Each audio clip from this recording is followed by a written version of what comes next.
Survivors Tuesday for some of us. Yes, it's a Tuesday. Hey, this is Trekland HQ version 2, and we are live. Yeah, STLV, Star Trek Vegas, caught us all off guard. Today on episode 460 of Trekland Tuesdays Live, with me, Dr. Trekler, Nemechek, coming at you, still alive, from Trekland HQ here, with some sanity, clarity, and a bigger picture of all things Star Trek. It's also the home of Trekland Treks. Lordy, I've got 3 tours coming up in the next 3 weeks. More people piling on. Had a ton of people asking me about tours after I had 14 people out at the Valley of Fire, my first time to do that alone. We had an awesome time on Monday, Valley of Fire, where I call it the Kirk Memorial Tour. Yes. But hey, welcome. It's another Tuesday. If you are a veteran, we were off last week while we were all surviving. Some of us were surviving STLV. A lot of you are following along anxiously at home. And I dare say between the mainstream channels and, the work that Trek Movie and everybody was doing, and then just all the fans and the actors too, posting on their socials, the minutes, the moments. That's what I'm going to do today. I'm just going to give you a breezy personal take because somehow every year manages to be not quite the same. I always wind up with this voice at the end of it, though.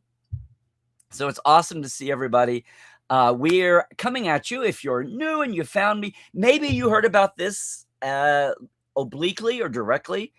Maybe you caught us at Star Trek Vegas, at good old STLV. So many people, as always, it was their first STLV, which is awesome. The 60th brought a lot of people out, finally. There's a lot of people I've known around Star Trek, professionals and semi-professionals and fans who have been on the socials forever, and they were at their very first Trek Vegas. I said, what took you so long? They're like, I don't know. But it was awesome to see the newbies and the veterans who were at their first Trek, and of course, just everybody back once again. The occasionals, people made it for the 60th. That's part of what caught us off guard, but I'll get into that. Just got to say, if this is your first time with us on a Tuesday, welcome to TTL. If you did not figure it out, I hope you're coming to us on Tuesday, on Tuesday, yes, on YouTube, because YouTube is where you're going to see all the comments in the chat, and I will direct you to the chat because our TTLers are one of the best chat packs out there, partly because at this time of day, they are from all over the world. And we have Brits, we have Germans, we have Aussies, we have Swiss, we have we have Australians, we have folks from East Asia. Occasionally we have South Americans, well, maybe South Africans. We've had people from interior of Africa. Yeah, that's why I like doing this, even though it's not prime time America, because other people do that. And besides, when I started doing this in 2017, nobody knew. Who knew? Just get on Facebook Live. Just get out there live. You got to go live, Larry. That's what we did. So here we are today. Jump in the chat. Let us know where you are. How's the weather? How's the trek? Were you following headlines from Vegas? And not so much the legit headlines, although there was plenty of merch to talk about. Fun-loving, good and licensed merch, as well as just the fun of it all. And some, dare I say at the end of this, some interesting sociological realizations. But don't let me scare you off with big syllable words. We had plenty of fun. And today, as I said in some of the I have props too today. I have props for everybody connected with it, but I mean like real props. So hang on with me. If you're on YouTube, yay, you can also do we're barely monetized here. I have my Patreon. I'll thank them in a moment. But this is a super chat. If you want to sling some silver my way, it's always appreciated here for Trekland Online. But mainly jump in the chat. Now, if you're on Facebook and Twitch, that's cool. If you're on Facebook, you're only going to see the Facebook comments, so that might be confusing.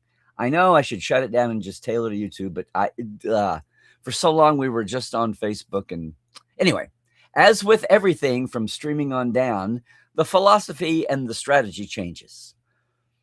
So, hey, if you are watching us live, awesome, jump in the chat. If you're watching us later on YouTube in the edited versions or the full blown, hey, keep the commentary going. Jump in with your questions, your comments, whatever you want to say in the comments below. And maybe sometime you can catch us at 1-ish to 2-ish on Tuesdays, and that's 4-ish to 5-ish Eastern, and it's still even 8, 9, 10 o'clock across the UK and Central Europe. The Aussies, I tried to track it this weekend. It's either the middle of the night or it's the next day, whatever I'm doing. But we love it when you guys can jump into the rest of the world as well and let us know where you're coming from.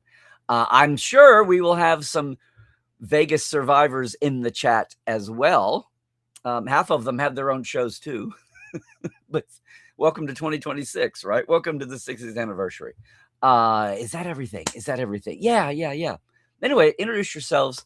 I'm going to talk, if you're new to Trekland Tuesdays Live, not so much a platform today. I might have a commentary at the end, but I just want to show and tell and talk. And I will get to the chat is the main thing. We'll take a micro break for the YouTube length, and then I'll come back and we will dive through the chat, probably way too long. But I'm just going to dive in, guys, gals, peeps. Tell everybody we are here. We did survive, and we survived being a week off. We'll be back next Tuesday, sure thing. But it was amazing.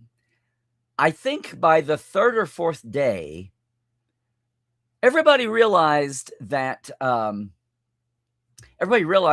was the 60th and yada, yada, yada. And people, and I've been saying, well, people wanted to celebrate as long as we still had original series folks around. And there were some, right? Regulars, guest stars. Walter is lingering and was not able up for this. He'd planned to. I think he's dealing with something.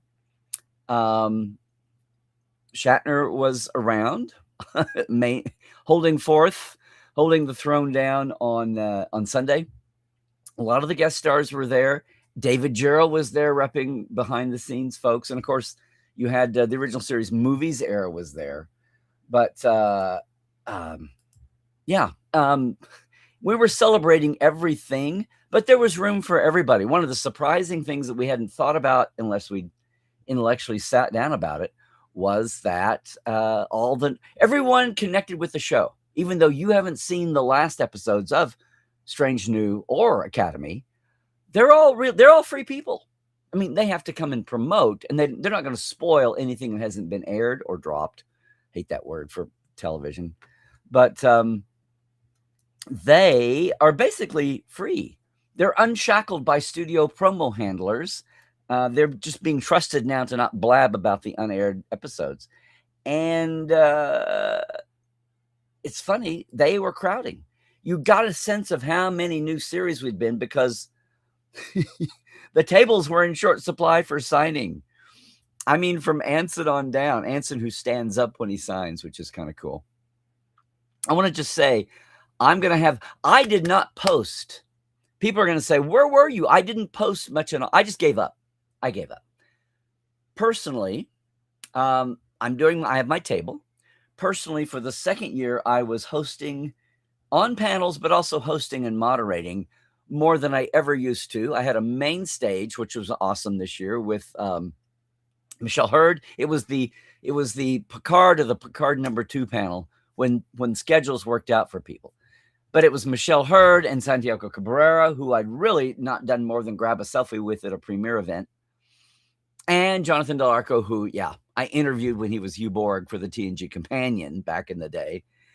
Michelle had a small conversation with during the strike, but hadn't really had a chance to work with her.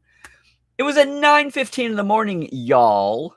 And I was very proud of myself. I was there. I was up fresh as a daisy. I was on time. Had at least 6 hours sleep. And we had an awesome time. The questioners, I had one throwback, excuse me, not a throwback, a time-traveling fan. One of those wonderful 70s, 80s questions where they ask a question that doesn't pertain to anyone. It's not only, what's the polite way to say this? It's not only infinitesimally unanswerable and backgroundy, but it didn't refer to any of the three people on stage. Plus, he could only say Commander Wolf instead of Commander Worf. So, yeah, I just felt like I'd time travel back to, I don't know, 1983 or something. But it was awesome. We all handled it with a plume. I gave Michelle a wide-eye opportunity to talk about legacy, and she totally didn't get it. But otherwise, the other questions, we had 8 or 10 questioners, they were awesome. And the best thing of all was Santiago Cabrera has a whole ton of credits in other shows, of which many fans were there. So yay for him, yay for that panel, yay for us on stage, but yay for, I don't know, as much as anything, that right there was a microcosm of the whole 5 days. And of course, landing party eve, con eve on Tuesday. Whatever you had planned on and hoped would happen well, everybody just about did Trek well. Whether you were a vendor, a small-time fan dealer, a podcaster, a promoter of something, you had a fan movement, a fan campaign going, or who knows, you were a guest star, or you were a mainstream actor, or you were one of the big vendor licensees, or you were Adam and Gary with Creation themselves.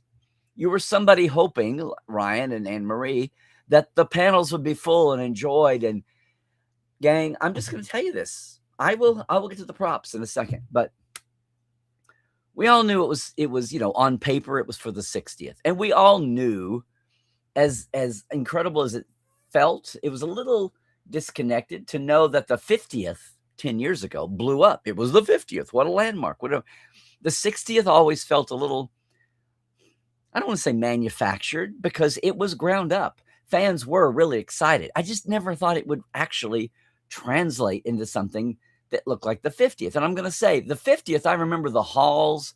You could barely breathe there at the Rio when everything let out at once.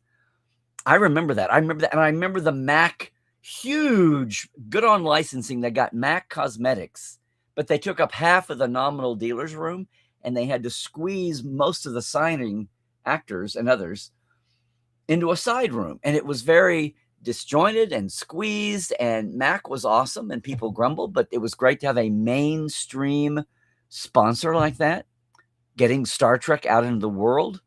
Everywhere there was a Mac store, there was Star Trek playing for 6 months that summer and fall. It was really awesome, but it felt very, this we knew was selling out. The Rio sold out. I want to say the Gold Coast was, the hotel across the street, the Palms was full, and that fourth place was, people were staying there. The main room technically was sold out, although rarely was everyone in there at once. It didn't feel as crammed as the 50th, but chillin', bodies were there. Bodies were there. Let me start with this. 9 o'clock, 9:15, 10 o'clock panels that you were lucky if people were in there. Even the early birds. Oh, God bless them. Kalis protect them. Even the early birds that normally might have been in breakfast, people were in their seats at 9, 9:30, 10. It was full. The lounge stage, the Trexpert stage I guess it's been unbranded as the D. Kelly stage now, the secondary stage. People were in their seats for those, and not full all the time everywhere. People were in the dealer's room, but it was good hands, good output, good questions in the lines. I was so many, all the things I didn't have time to get to with those three I had on stage on Main that happened in the lounge panels too that I did as a moderator host.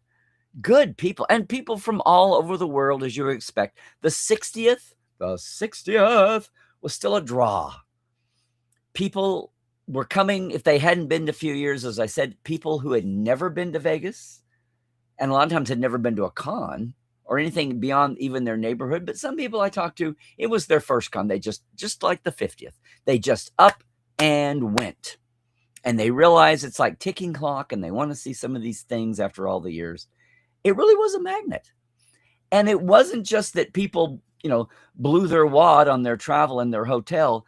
The dealers from top to bottom, I say the dealers generically, I'm old school, the vendors from the big licensees down to the fan. Let me see if I can say this. On preview night, Tuesday night or Wednesday, The Sci-Fi Sisters down at their booth fundraising independently of their normal fundraising work, they blew the lid off their thing. Fan Sets, our friends, John and Lou, they sold out of product and couldn't trust overnighting. And I mean, no, they overnighted more things in from the Denver area. Martin Roth, that's been with me here on Tuesdays Live, it's become a good friend at Cherry Tree. Some of their higher end goods, their computer goods that they thought, $800, $1,000, whatever, what they brought, they sold out on preview night within the first day. Martin sent his wife back to LA on a plane, went to their office, got 2 suitcases that she carried on the plane so they didn't get lost somewhere. She hand carried them on the plane. Those were gone within a couple of days. Up and down the line, people were it was just amazing. People, what am I going to say? Let me show you some goodies here. What added to my levels, I'm tabling. I was at my table more than I think I had been because I was moderating. You guys saw my schedule. A lot of things on the lounge. I was on some panels. Yay that I wasn't moderating. I gave a couple of things up when something else evolved. Someone else wanted to moderate, had the idea. And you know what? It was a blessing because I had all I could say grace over, as we say back home. Part of that was I was still moderating and paneling. Part of that was I wanted booth time, and I'll tell you why in a minute, aside from all the regular reasons. Part of that was just networking, saying hi to friends, and trying to see people that are there for the first time that maybe I too have only emailed or phone called, or they said get in touch and somehow it hadn't happened and we could do a face-to-face. I got to meet Mary Trump finally after 3 years, who had followed me ages ago, and I was, very honored to do that. And at the time, take a video of their very full-packed Trek and Politics panel with a lot of good names on that one. Tim and Ron Moore and Mike Sussman and Andre, and I'm probably leaving somebody out from Trek World, along with her and her co-host. On Sunday, and not every panel was full to the brim. I mean, there's not that many bodies to be on all 3 stages at once, but everything variously had a ton of people. The 25th anniversary Enterprise panel, even though John Billingsley was working and Jolene was Jolene, had so many people. So many of the writers that were there, a couple couldn't make it. Dave Goodman was at a wedding and was regretfully not there. But yes, Scott was on stage for his panel. Scott was at that. His old good buddy, longtime, lifelong friend and agent, Jay Schwartz, had him on the clock, exactly where he was supposed to be, and away. But it was a mixer, and people were, anyway, it was great. I got to see a couple of people I didn't expect to see that way too. But as much of their cast being together as has happened, maybe outside of the cruise. Because their 20th anniversary was robbed by COVID. So many anniversaries this year and so much celebrating that. I did a 40th anniversary Star Trek 4 locations panel, which is just me doing my wheelhouse. And so many, at least, a half dozen people over the next few days. Sunday, someone came up and said, I really enjoyed your Star Trek 4 locations panel. People are all, no matter how long they've been in fandom, no matter how long they've been an armchair fan, no matter how many times they've gotten to go to Vegas, something is still new. I learned that a long time ago. I used to think, these old dusty stories, everyone's heard them by now, but thank God, new generations keep coming in. And it's so funny. I hear people still saying, we're so worried about the new generation, Gen Z and Gen Alpha getting in here and Gen Beta. And what are we doing? And I want to say, well, aside from Cadet Alice and Trekkies reproducing, aside from that, they are coming. So one of the surprises Lou and John told me at fan sets, with all their pins, they still have the character pins, but they've gotten into comm badges and ship plaques and so much of that. And they told me that the Discovery cadet pins with the different colors, the Discovery Athena Starfleet pins with the rank, specialized comm badges for that, for especially the captain, they were close to selling out for the weekend. Now, a lot of that is just badge collectors who collect everything. They're complete. Oh, and War College. There were a couple of War College pins. They were close to selling out of those over the weekend. And again, a lot of that's driven by the badge end of it. But gang, there was so much love for the Academy folks. Kareem and Bella and Zoe and Gina and Sandro and George were all there. I totally blanked in the green room after our panel about saying hello to some of the guys. And then I missed them later on because Sunday got crazy. Their day was primarily Saturday into Sunday. But it was just that way. And some of these memes we get, I'm still waiting to see how season 2 does for Academy, just to get in there. But to see the strange new cast kind of unshackled, I think everybody was there but Rebecca running down. And Babs. I think everybody was there but Rebecca and Babs, plus Sam Kirk, Danja. Some of the rest of them, sidecast, were there. Some of the guest stars that have just been on were there. There was plenty to do. And in my personal case, I want to say I long ago gave up sitting in the main room and watching a panel, unless it was really something special, unless it was Leonard Nimoy's last time, 14 years ago, whatever that was, something special. I dipped in and out of Shatner's just to see how it was, and he was on fire. Dipped in and out of the lower decks to see them there. Barely waved at Tawny later, said hi. But I mean, so much of the guest. However, I had an Enterprise guest stars panel of whom I had, Scott McDonald, Tucker Smallwood, Steve Rankin, who's part of Enterprise Blues Band. Enterprise Blues Band played at the Enterprise party Saturday night. Of course, that was awesome. But Stephen Culp, who I had never had a chance to interview or say hello to, and I had to tear myself away from him later. He was having a very good time. He'd been to one, maybe one where he'd been in and out 4 or 5 years ago, and he had a signing table. He has his pictures from everything. X-Files, he was the Speaker of the House on West Wing. JAG, he was on the leads on JAG, which spun off NCIS. He has all these mainstream photos there, and of course his Star Treks, and he said people wanted to talk to him about West Wing. I think the political competence porn is very high in demand right now. And he said the streaming numbers for West Wing have gone off the charts the last 6-9 months. Who knew? So he was talking as much about that as he did Major Hayes, but all of it was great. And our panel with the 4 of them, turns out all 4 of them had been guest stars on the X-Files. And I was keeping it to Star Trek, to Enterprise. But the questioners, once again, the Q&A line, people are sharp and people know their favorites, and they call it out. And everybody got to share something, filming one of those other X-Files or West Wing or whatever. We had a really well-rounded panel that hour. Golly gee. These guys, I had them here, which I guess was rare. The books still aren't out, but Timelines is the next generation. They were signing these book plates.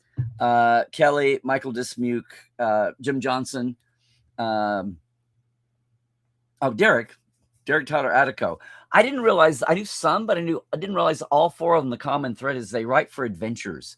And that is kind of where this germinated from. Although it's not an adventures book. It's a Deke book, DK, right? It's going to be awesome. It dawns on me even more. We had a great time. The Deke came in. Shout out to Dominique from the Deke team who ran the slides for me. We talked so much, backgrounder, canon, how the book was doing all it could short of being a 3D interface for pop-ups, how they'd organized it, how the 4 of them took up chunks, what each one of them did. We talked about it here. What was great to see the audience reaction, almost a full lounge house for that. And I didn't count on getting verklempt, realizing that we really, for years it was like, I want to get back around and do this, and this needs updating, and somebody should do that, and I should try to do that. But gang, the there's only so much I can do, and we're going to get certain things finished. I would love to update cartography, but it really was we got into a little mutual love affair there, and they were, we did a little baton passing moment, which I wasn't expecting at all. Got a little choked up. It was kind of wild, but things are in good hands, and this book is going to be awesome. So it's coming in November, but you can pre-order it now, and the more people who pre-order just sends a signal of the more great background books. They were thanking me and the Akutas and everyone that had done mid-level basic bookshelf. Everyone has them, Mike and Rick, Doug. And then we were shouting out, Bijo, and we were shouting out Stephen Whitfield Poe, Alan Asherman, and Franz Joseph Schnabelt, all the first gen folks. And they really, this is one of those, hopefully the first of a new generation. Will we get cool fold out blueprints on paper? I don't know, but that was awesome. It was great to see.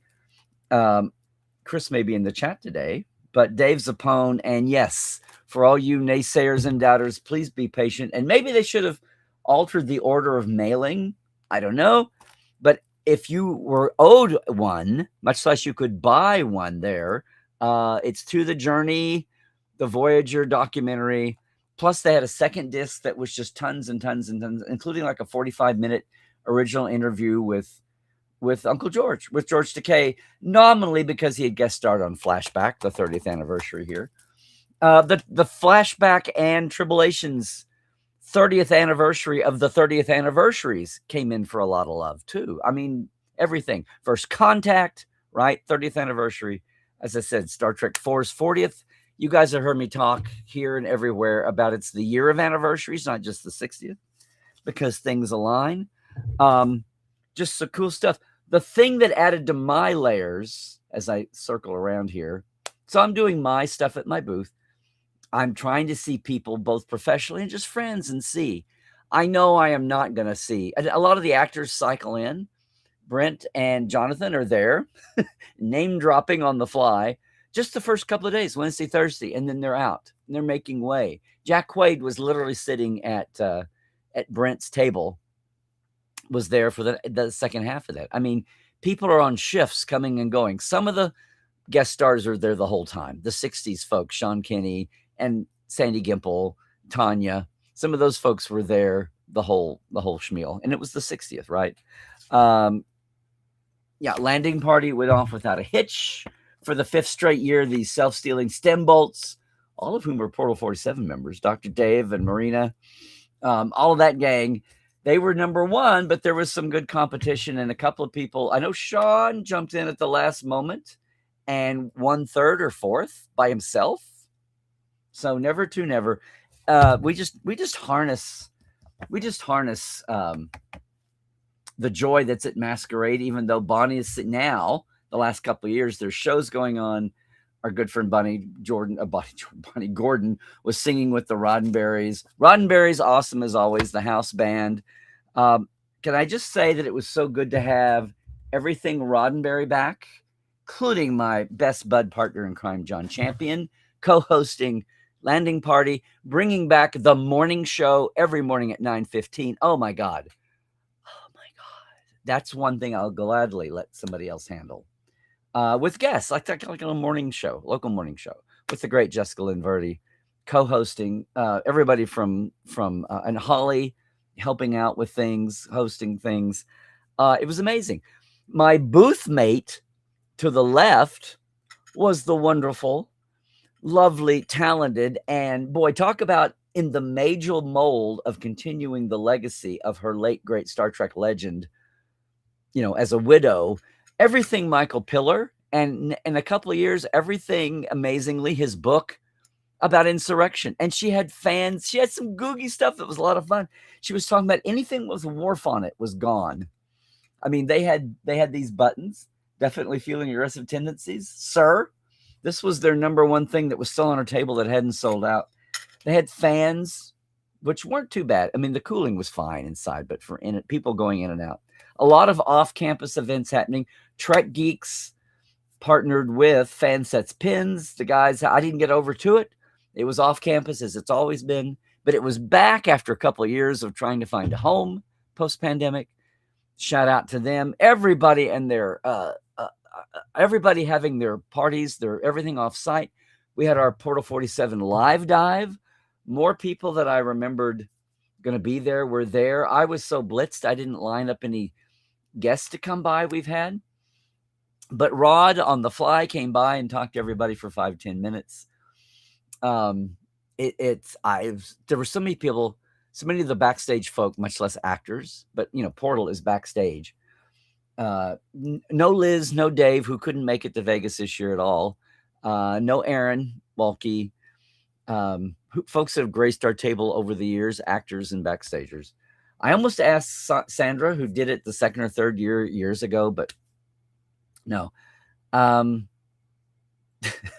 Sandra had all she could handle. So my friend Jim Nestor, who was an independent, small movie independent when that was doable, it still is, but 20 years ago, in the late 90s, early aughts, Tim Russ directed with he and Bob Conrad, who sadly had cancer suddenly and passed, maybe 10, 15 years ago.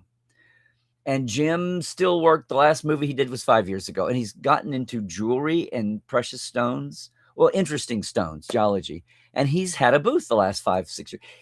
He, on my flank, he had the best Saturday, single day, of any of the 5 years he's done that as a vendor, aside from his writing, directing.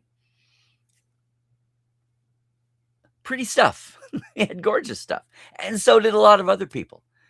His Saturday was the best single day in 5 years of doing that at Vegas, just his Vegas days. He had his best Wednesday ever and then his best Saturday ever of any day, period. And again, that's an echo of what it was like. After 4 or 5 days of this, by Saturday, no matter what you were in Vegas for, if you were on this side of the rope, right? Whether you were media or you were an entrepreneur or you were an Etsy fan selling or you were a dealer or you were a vendor licensee or you were an actor selling your stuff, greeting fans, seeing people, you were on stage in whatever capacity, watching people in the Q&A lines and watching the people in seats. By the 4th or 5th day, by Saturday, people were saying, this is amazing. And somebody would always say, well, it is the 60th. It's like, yeah, but still. It's like, really? And I'm going to finish up with a thought about that. So here's a few more shout outs. I showed you last time the Roddenberry 60th anniversary pin is huge and it's magnet backed. I had the blue one on, but the rest of the set looks like this. 60 years of significance, see, with the star for the gold and the original spiral here for the star for the gold and the spiral here for the red, right? These are not on sale. They're giving them away in situations. So look over on Roddenberry and check that out. I gotta say shout out to my good friend Chris, who's been a Portales member. Chris gets to run a huge segment of YMCAs in Colorado, and he's brought me little gifts over the years. These great travel mugs. See? Star Trek, predicting the future since 1966. That's a cool sticker with Gene Roddenberry quotes on them. I won't do that. This is the one with another quote here, but he did a Dr. Trek. Isn't that awesome? On this. Thank you, Chris. And I think this was you. I have this fabric. Years ago, a fan had these on the Etsy level and did this glasses. It's a glasses holder, which I actually ought to use more often. This was like last year, 2 years ago. The fabric is still in. Anyway, had a shirt of that fabric. Just here, thank you. Yay. Gotta say, David Fine from, the executive producer of the remaster, the whole remastering, upgrade, 4King project for the motion picture. The last 20 years, the 2 different iterations had some nice, simple but effective teas for friends, not on sale. So many efforts, so many fan campaigns, as you know, as you would expect.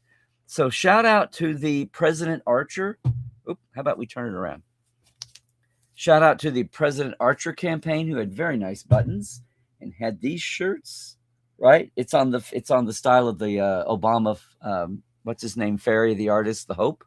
This is Unite for Star Trek United. That campaign, of which, it's very funny. My friend Mike Sussman is kind of standing to the side, nodding and saying, "You guys go, you guys go, go, go." A little bit the same way Gene was sitting on his motorcycle, sitting there watching all the protesters at NBC Burbank in '68 during the Save Star Trek campaign, kind of silently watching from afar. Yes, yes, yes. So good company, I would say, spiritual company. No. Oh. That extra layer I took on this year, a lot of you know I've been doing some deep dives for Trek culture and some on the scenes. Turns out I'm the Trek culture person for the west half of the U.S., mainly Hollywood. Now, as we grow into that, we'll see what happens. So isn't that amazing? We did some stand-up video shooting with fans and a few celebrities. Not as much as I'd wanted to do because of everything, just the crush of everything happening. But be looking for that as soon as later this week. Another piece with Sean. So I don't know. How about I just threw stuff in this bag. Let me just see what I threw in here. I swore 20 years ago I would never judge another costume contest because they just sprawl and get out of control. But things have been reformed and kind of are, guardrailed now, where they don't just go on and on and on and on. And that said, the preliminary judging that the great Ellie Littlechild, my new Trek culture compatriot and darling of the interwebs, and the great Muhammad Noor, who ran the software. We missed Jenny Johnson. She got held up. But the 3 of us judged. There's a photo. They've got theirs out. I'll put mine up eventually. I think this one wound up winning something in the finals. Anyway, there was a Horta with a Horta handler. I'm just looking at this. Giveaways. What are we doing here? This was the night parties are happening. Everybody's having their meetups. We had our Portal 47 live dive, the Vegas edition, on Friday because we had to move it because of that Enterprise took up our time slot. But the Roddenberry Patreon group, where as little as $1, you can join and be part of all the Roddenberry message boards and all the Roddenberry meetups live on Discord, including the Trek Files, the Trekophiles tonight. Tribble on a keychain with the, I've got that. Of course, can't do without that. The iBar is now the Lapa Lounge there at the Rio. Couple of things have rebranded, but the Masquerade is still the Masquerade. This is a pink. Oh dear, it's not a Moopsie. It's not a Moopsie. Oh, it's a whale. It's Star Trek for the Year of the Whales. So there were a million of these in color. This is, don't tell her, but this is going to Cadet Alice, this pink whale. I mean, just fun stuff. Oh, here's a somebody that night at the Roddenberry, at the Mission Log Discord Patreon party, had multicolored tardigrades. See, we're all melding. Here's the official glass from the party. I'm into the goober stuff, but what else? Oh, you'll be pleased to know that the letter deckers, all the Enterprise extras, Duncan and Glenn and that bunch, a lot of you on Portal 47, they've all been on individually. Their pin. Sandra Pillar is still there with all her fun stuff, and also her music and her CDs.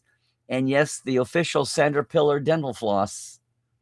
Yeah, I didn't get to give any of mine away from past years, but there we go.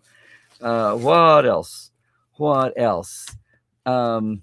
Canadian Trek representing Toronto.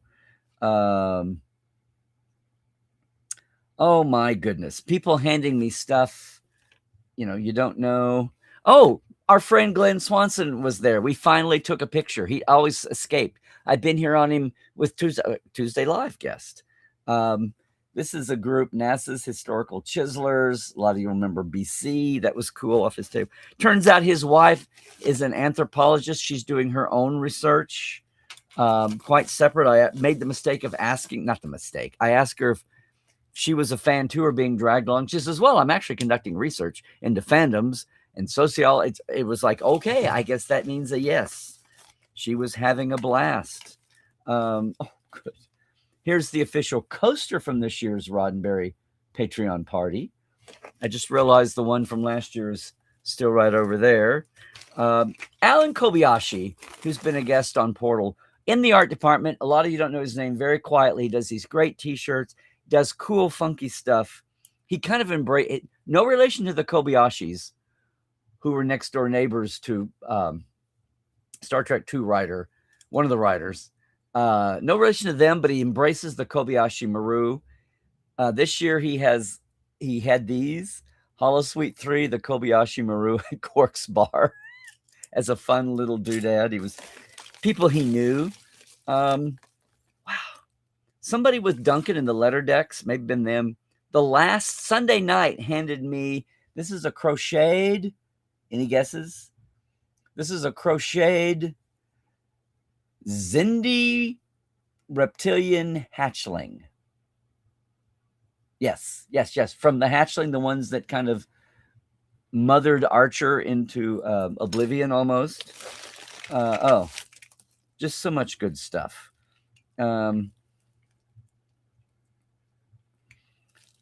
People giving me coasters and challenge coins and bits. Martin Roth came on. They've got their new USBs. Remember the Defiant USB? These were a big hit. They have things hundreds of dollars, and then they've got little googies as long as it's computery. Oh my gosh! One of the costumers was a Gull Madrid with a 5 lights, 4 lights playing on that. His business card for 5 lights photography. It was part of his cosplay. It was pretty cute. It just, fan artists with their good works. I think this was, Chris, was this if you're here today, your 60s pin? A lot of people with different varieties of 60s pins. Listen to me here going, oh, I can't even read it, guys. Just goes. Oh, I started to say Martin. One of their other. Here's another USB stick, a little gold press latinum, bit. Although he said their Ferengi T-shirt wasn't doing as well as he thought. Here's the deal, guys. That's some of my googie stuff, fun stuff, big and small.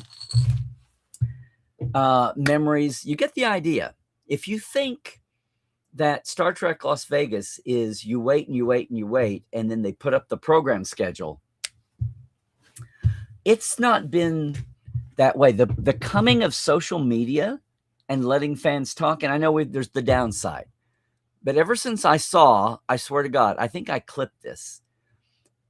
2007, there's a bowling alley in the Gold Coast, which is the overflow unofficially and cheaper option if you're staying for STLV. Want to be right there. It's a little bit longer walk, but it's there. Got its own traffic light the year a fan tragically was killed crossing the street. Traffic light there now. It's almost like the Star Trek fan memorial crosswalk, just for STLV almost. But it's there the first year, and I want to say it was 2007. On early day Facebook, I saw a fan post and say, hey, the Gold Coast has a bowling alley. Does anybody going to STLV? No, they weren't saying STLV yet because hashtags weren't quite a thing. Anyone going to Star Trek Vegas want to get some teams together and we can have a bowling team tournament? And it's a simple little post. And one year I was telling the story and the guy who posted that came up to me later and said, that was me. That was like one of the thunderbolts of the modern age. And I remember thinking, wow. Well, the era of sheep fandom is over. Conventions will no longer be just, hey, everybody go over there. Okay, now go over there. Okay, now go over there. Okay, you can go here or here. I mean, the announcer or the program having everybody fan empowerment for the franchise and the fandom that invented fan ownership. Thank you, 1968. One of the interesting bits of that otherwise very tragic year that ended with Apollo 8 around the moon. One of the landmarks of a crazy year, tragic year, was the Star Trek Save Star Trek campaign. And even though it only yielded one more in a grouchy, grumpy Paramount who, was loath to admit how wrong they were as they made billions from this franchise later. That ownership aspect comes back in cycles. And from that, to me, from that little Facebook post in 2007 about, hey, gang, let's get some bowling teams together. A fan reaching out to talk to other fans to do something together, not in their little town, not putting up flyers at the local bookstore. I mean, people they didn't even know from around the country and around the world who they knew could see that. And that channel, that new paradigm, it's been almost 20 years. It's been almost 20 years. That just came out of my mouth before I was ready for it. It's been almost 20 years. And look at the fan activism. Yes. Trademark. Look at everything for charity, just for fun, for business. Look at everything that's grown up, and it's been accentuated by people accessing the web and social media. And yeah, the social media has its downside. And, we get toxic tubers now, and we get the negatives of that, much less the negatives of all social media. But fandom today, if you're at home and you want to come to Vegas sometime and you're thinking all it is 3 days before when they can finally get the schedule hammered out. And it's not the incompetence of Ryan and Anne Marie and everybody at Adam and Gary. It's all the last minute jiggling and juggling of things and people and the last minute reschedules. And you have it 95% there, but there's a last minute, this, that, and the other. Of which happened the last week. In the last week, folks could not come. Paul Giamatti, they were hoping he could be there, and he's in a play in New York, and they were hoping he could get away on one of the techs or dresses and fly in one day and be there and fly out. And alas, it did not happen. That's got to be down the line, because it's not just that Paul was the lead big bad on Academy. It's that he is a Star Trek fan, top line actor who publicly campaigned to be. I mean, you've got to have him on stage. But again, my world long ago stopped being try to sit there. I mean, Trek movie. Tony and Lori and their whole gang is doing the actual news reporting. A lot of other folks are live tweeting, writing stories too. Shout out to everybody who is actually covering STLV. I covered the very first one, which was Slanted Fedora in 2001, before Creation started their run in 2002. The Trek movie dinner table that I was invited to, thank you again, Tony, very wonderful Italian restaurant. And I kind of gave this overlong history of Trek Vegas. People were saying, when was the first one? Well, the Creation first one was 2002, and every year aside from pandemic. But I long ago covering it like a reporter. In the 2 years I was with official old StarTrek.com before they were wiped out after the divorce, and within a couple of years they were gone. And then since then it's been attached to somebody, Roddenberry or my own devices, or lately many, many hats. And yes, one of the hats most recently being now Trek Culture. I'm wearing about as many hats as I can carry. We'll see what next year looks like. But one thing is for certain, if you don't see folks on stage, you at least try to get around and say hi on the fly, on the run. I would love to split me up and still go back and listen to those panels that you can't see, the main stage ones and the actors and a lot of the Trek experts. At least they're bringing people in that I can go up and finally meet, and then we channel them over to Portal 47, Trek Files. Sometimes you hear. That's kind of what my Trek Vegas looks like, and I'm probably, leaving out some other bits and pieces. But just shout out to everybody all the groups. The Sci-Fi Sisters are awesome. Chris in the Transporter Room and teaming up with 455. Jesse, it was good to see you there. So I mean, there were podcasters. The open mic, the open mic night, the open pod. What are they? Oh, I'm butchering your name. The guys that have the sweet relationship with Strange New and get a lot of their writers on that I can then steal from, because it's at least out and fast and fresh. Maybe one factoid. They never ask the questions I want to ask. They talk about characters and story. I mean, come on. Open Pike Night. Right? I'm going to get it wrong. But so many of the burgeoning Trek media community all being there. And from around the world. The guys from Brazil with their magazine and podcast, who we'll see if that works out. Knock wood. And of course, the cosplay. We saw so much of it judging. Derek and his self-stealing stem bolt survived the cruise. So many out-of-the-box things. I want to give prizes for the idea, even if the execution is simple. The idea is that maybe you want to pick up my camera and throw it up there. Anyway, I have posted Diddly Squad. I haven't even posted our big panel from San Diego, because it's just been a dead run these 3 weeks. And we're going to be recovering. I will say this, that if you're looking for second opinion, the guys got home yesterday and we finished it. And it went up last night around midnight Pacific. So yes, it was late, a couple of days, but there we go. We're already going to start working on this week's and move along. Very interesting premise. For those of you who are familiar with fan films, of which I was a part of, almost feels like, what's the polite word? Inspiration? Homage?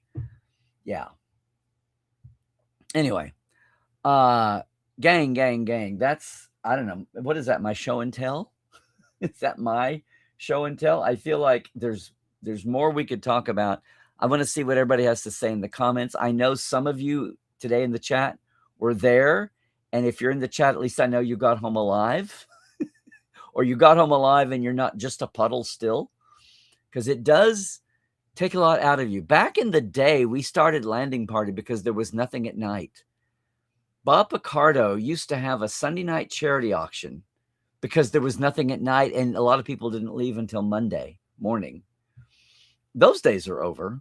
All the big, whether they were on the whether they were on the creation program or everybody and their dog having some kind of a nighttime meetup, either for themselves or for the public. And this year, the 25th anniversary Enterprise party that was 2 hours long, early Saturday evening, gave people still time to get out. And here's another note too. So this is the first year that the Hyatt Corporation had total control. Instead of Caesars, there was an in-between passing time. The Hyatt had that. A couple of things rebranded. A couple of restaurants rebranded. Some of the policies were different. The points and reward systems have changed. I got to say, basically, I'll have kudos to the Hyatt for the way they were. The check-in, the worst part of Trek Vegas was checking in used to be horrendous. I could never do a kiosk. I always had to have a human being. There would be something hinky that needed that. And I was in and out in 20 minutes instead of standing behind the 30 people in line. After somebody else had tipped me off as I wheeled in, for some reason they got through the kiosk and there wasn't weirdness that had to go be fixed later. So I'll even give them a little bit of a shout out. Things are never all perfect, I know. But the food, the hospitality, all the hotel people we saw, and I did get to talk to one person because back in the day, 10 years ago, we knew that for the Rio and its corporate overlords, and for all the Rio employees, we knew that there were the two big events every year at the Rio. One of them was the World Series of Poker that lasted for a month, but like the World Cup, the longer it went on, starts off with tons of people. The longer it goes on, the tons winnow down to where the last week or so, there's just a handful, right? So it has a big window, a big footprint at the beginning, and then it winnows down immediately. The World Series of Poker and Star Trek Las Vegas had always been the big two events for the Rio. consistently for years and years and years. And unlike over at the Hilton and the Experience, we are not taken for granted, or even actually, as years go by, almost disdainfully put up with. I mean, it was so old school 80s. I expected the Mayo Hotel in downtown Tulsa from my very first overnight con in 78. I expected some old sneering, washed up truck stop waitress who got a job downtown to come over and ignore anyone with a badge or a costume on. That's how bad it seemed to get at the Hilton at times, especially at the bars and the thing. Never at the Rio, almost never. In fact, the head of food and beverage for years was a friend who, if you see those menus and those drink menus for years at the Rio, that was her and what she started. And it's kind of tailed away from that. We'll see. It popped up at times, so we'll see what happens. But overall, just a really nice continuing relationship and appreciation of fans. And I had one employee confirm. We know it's public knowledge that the World Series of Poker went elsewhere. May not even be in Vegas anymore, but it's not there. I wondered if that left Trek Vegas the number one event at the Rio all year long. And I was told, yes, it is. So someone has the business smarts to hold on to that and know. And somebody may have stories here, bad plumbing. There was a stink our plumbing in the old, give me though, the Ipanema Tower is closer to the convention, but give me the Masquerade Tower anytime. I don't need the extra. When am I there in the room? As long as it's not stinking and smoking and, upchucking plumbing and whatever, back up. It's fine. It's closer to the best parking to me. It's closer to the Masquerade Bar for opening night and closing night. It's my favorite. And our room this year was completely fine, I'll say. And it doesn't have to be decorated to the nines. I can go to the Ipanema for the newly remodeled tower. And a lot of people swear by that. And Kalis bless them. I'm not gatekeeping Rio choices or staying at the Gold Coast or the Palms, wherever. Shout out to Enterprise, who was about 15 minutes walk down. Wonderful there at Vegas on Flamingo Road for the van that we took out to the Valley of Fire on Tuesday on Con Eve Day. Wonderful service. I am a Gold Coast virgin no longer. I stayed at the Gold Coast Monday night so I could walk down to Enterprise and come back. Free parking. My loaded car there. Then went in to check in at the Rio after we got back from the desert and our Kirk Memorial Tour. Just guys, gals, peeps, thanks to everybody. If anybody's on here or later, thanks to everybody who came on that tour. We may do it again. I may put feelers out now that I've done it once on my own. We'll see what Terrace has plans. How soon we may try to do a big LA to Vegas tour again. That's all in the future, because the basic mood, if you hadn't figured it out, was people were ready to party. People were really to, on paper, celebrate the 60th. See some of the older fans, the more veteran fans, seeing as much of the original series voices and faces and memories firsthand that we could. Even though a lot of times the last thing Shatner's going to talk about is anything related to Star Trek. But there we are. And being surprised at, all the new actors, the space, the enthusiasm. I'm sorry, the Academy folks, just like on the tour, getting kudos, getting new fans. I talked to at least 2 different people who said their first Star Trek was Academy, and they're in Vegas because of that. Now I know you say, well, 2. Who knows? Who knows what the actual numbers and demos are? If wishes were horses, and I don't mean the DS9 episode. I mean the original. But so much growing awareness. There's a video out of everybody singing the Rent song with the number. Sorry, for Anthony and Wilson on stage, and they had the words on the screen, which was awesome. A wonderful video, if nothing else, and the main room jam packed. You're going to see So many friggin' full hour panels, 45-minute, half-hour panels, and all the socials. So if nothing else, I mean, the teens too, but the 20s is really the blossoming of, if you can't be in Vegas, or at Comic-Con or New York Comic-Con in a couple of months, where we might actually get some real news once some things have elapsed and evolved. And the future was very much on a lot of people's minds too. And that was our State of the Trek.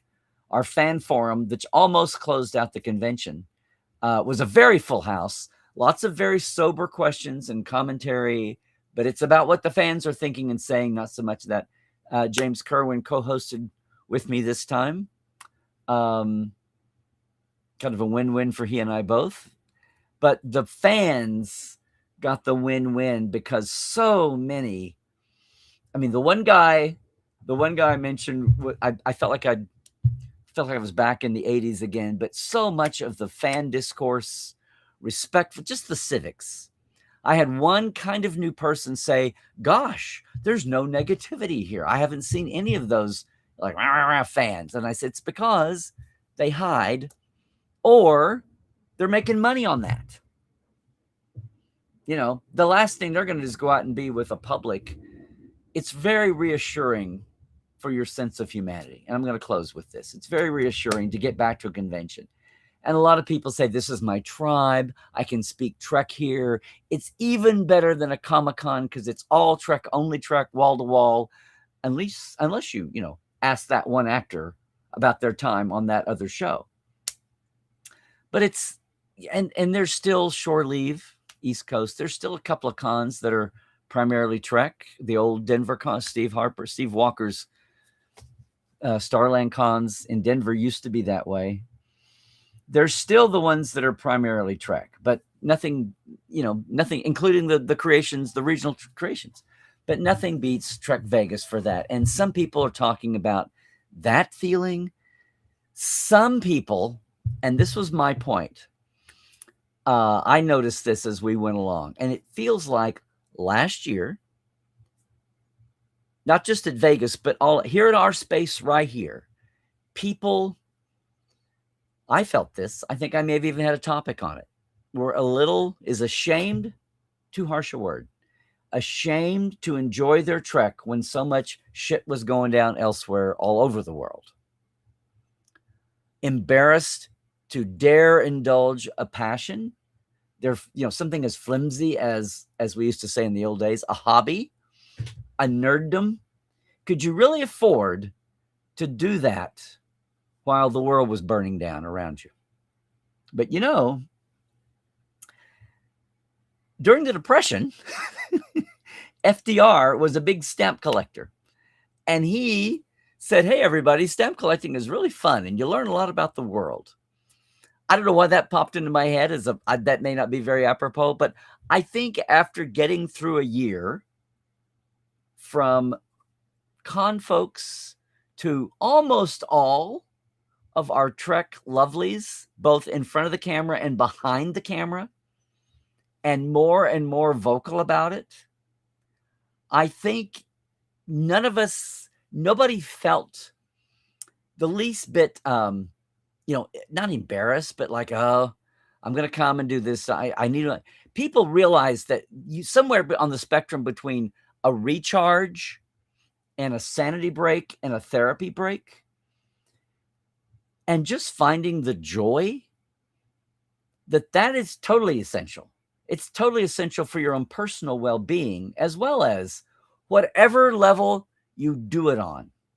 Whether you're out in front as a leading face, you're the tip of the spear, or you're back here just dealing with the after effects for you, your friends, your family. And with that's trickle down on the economic side, or the social side, or the psychological side, or the business side, your revenue is down. Or maybe your revenue is up because you too are in something that is a passion business, but people need it just as much as if things were gung-ho and it's the late 90s and we're in the dot-com boom. I think that's an awareness between this year and last year. If there was any embarrassment about indulging yourself or thinking you were worried about money or whatever, and you were staying home, you were worried to travel. People were afraid to travel, didn't know what gatekeeping, i.e. goons, would be around to impede travel. I think people have just thrown that off, and they're like, the hell with it. Whatever, I'm going to go see my people, do the Trek love I always want to do. But it's not just for pleasure. It's an essential. It's an essential. Because I can now go back to my work, to my family, to my friends, to the people who I want to be friends, colleagues, clients, customers, and yes, my activism.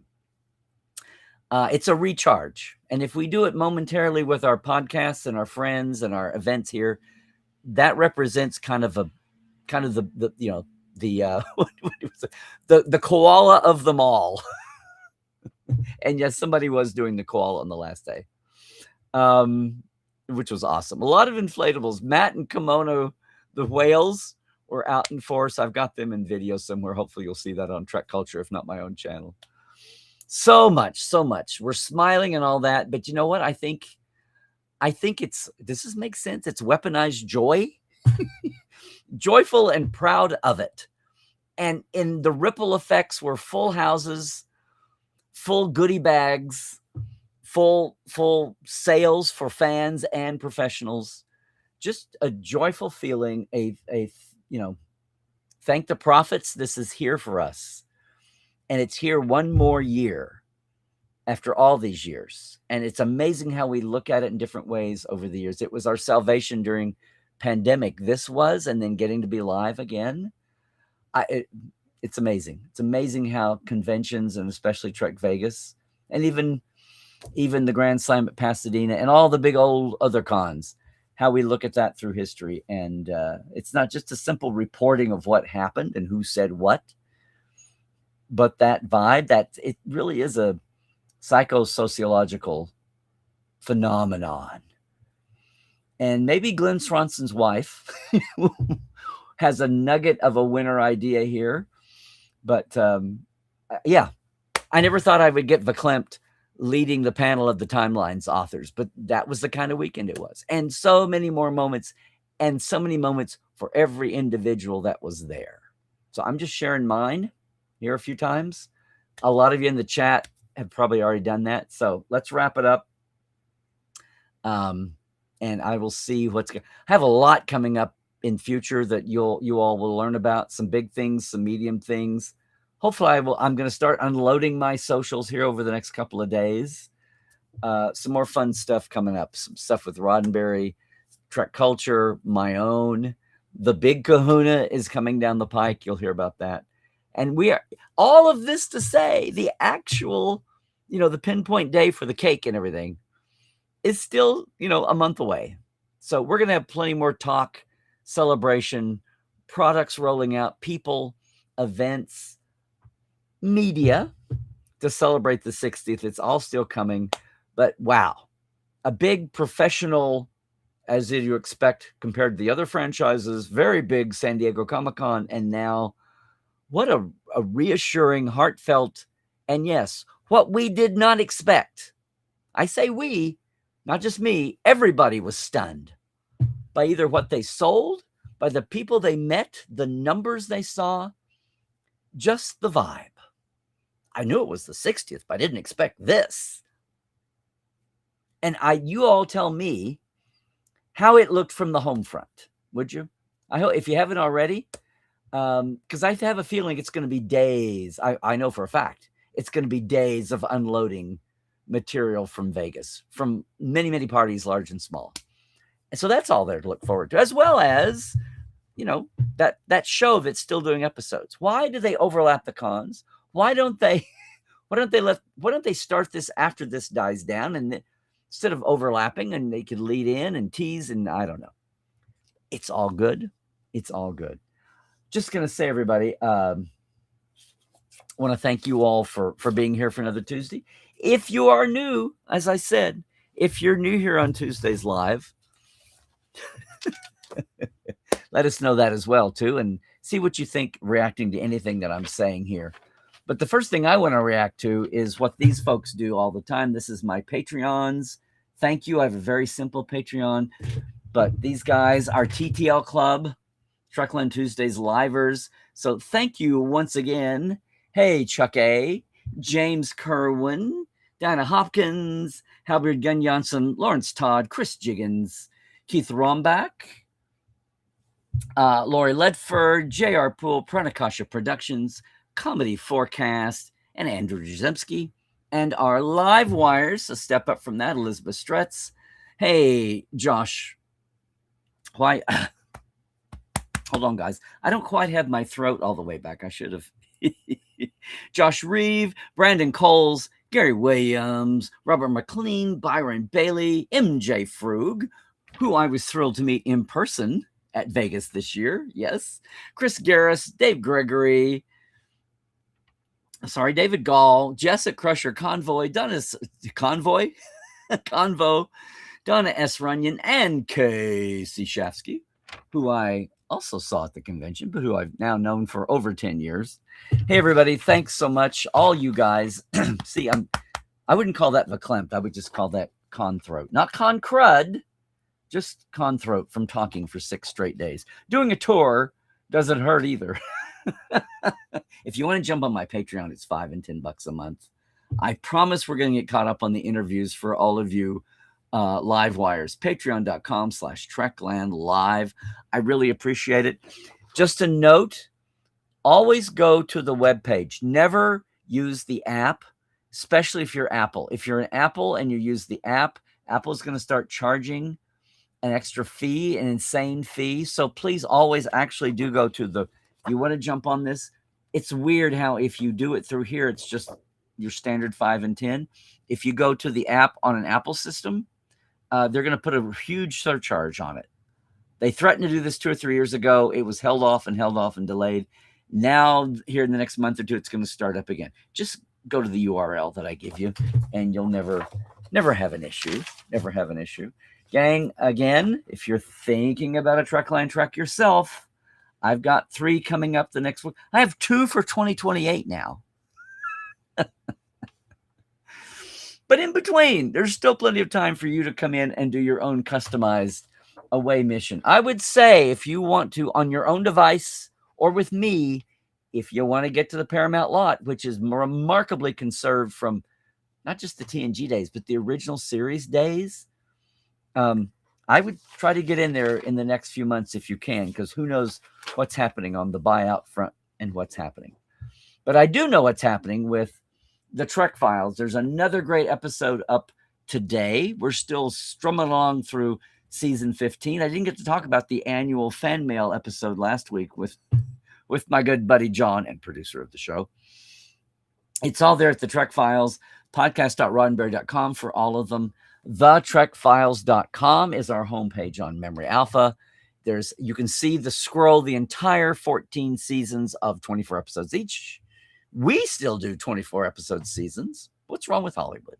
I know. Listen, I'm going to say also, gang, that a lot of the panels variously were the Deke and Michael Dismuke and the Timelines authors are working to get our panel up and out because it was awesome. I'm going to work and try to get the State of the Trek panel up and out because we got to bring this whole discussion of the last year and what we did at San Diego. That panel is going to try to get out about how everything going on in the world, the business, the entertainment industry, the jobs, the particular owners, streaming, short seasons, all these things that are affecting our Trek more than ever before, maybe. If you sit at home and say, I just want my Star Trek, more things outside of just getting it are affecting that. And hopefully some of these great, you'll see snippets from different people, but hopefully some of the panels, whether they're under creation or the sponsors, will get out. And I'm hoping some of my panels we're going to be up soon here in the next week or two. So stay tuned for that. But a lot of that, the kind of things we talk about here and really deep dive on Portal 47, we'll get out to the state of the world too. Hey, it's Larry Nemechek on Twitter and Blue Sky. It's Larry's Trekland on Instagram and Facebook. And yeah, I really am going to use my Instagram. Get some of this stuff pumped up there. Portal47.net, your backstage pass for more in-depth Trek. It's like a mini-con all year long. We've had some great guests lately. Somebody thank me for our great guests on Portal. Gang, that's going to do it. Again, if you're watching us later on YouTube, maybe you can join us live on Tuesday, but keep the conversation going. Comment away below. I do try to get in and answer back and do some of that myself sometime in the week. Just lovely to see you guys. We've gotten through the big 2 cons of the year. Comic-Con New York Comic-Con, maybe the one with the biggest headlines of all. We will see how that goes. Not just on the movie front, but maybe even on the TV front. We'll see how it goes. Till then, we've got Strange New and all the rest. Hey, gang, whatever else, don't take anything for granted. My one of my good long-time friends who now reps actors was unfortunately sick last week and had to work in their room and not be out and about. So please, whatever's going on, stay healthy, do all the things. Stay awoke, check the sources and the AI potential. And trek well, everybody. Thank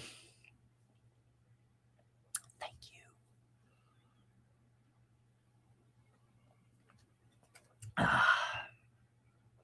All right. Back scroll. Did the chat blow up? Do I even have access to the opening chat?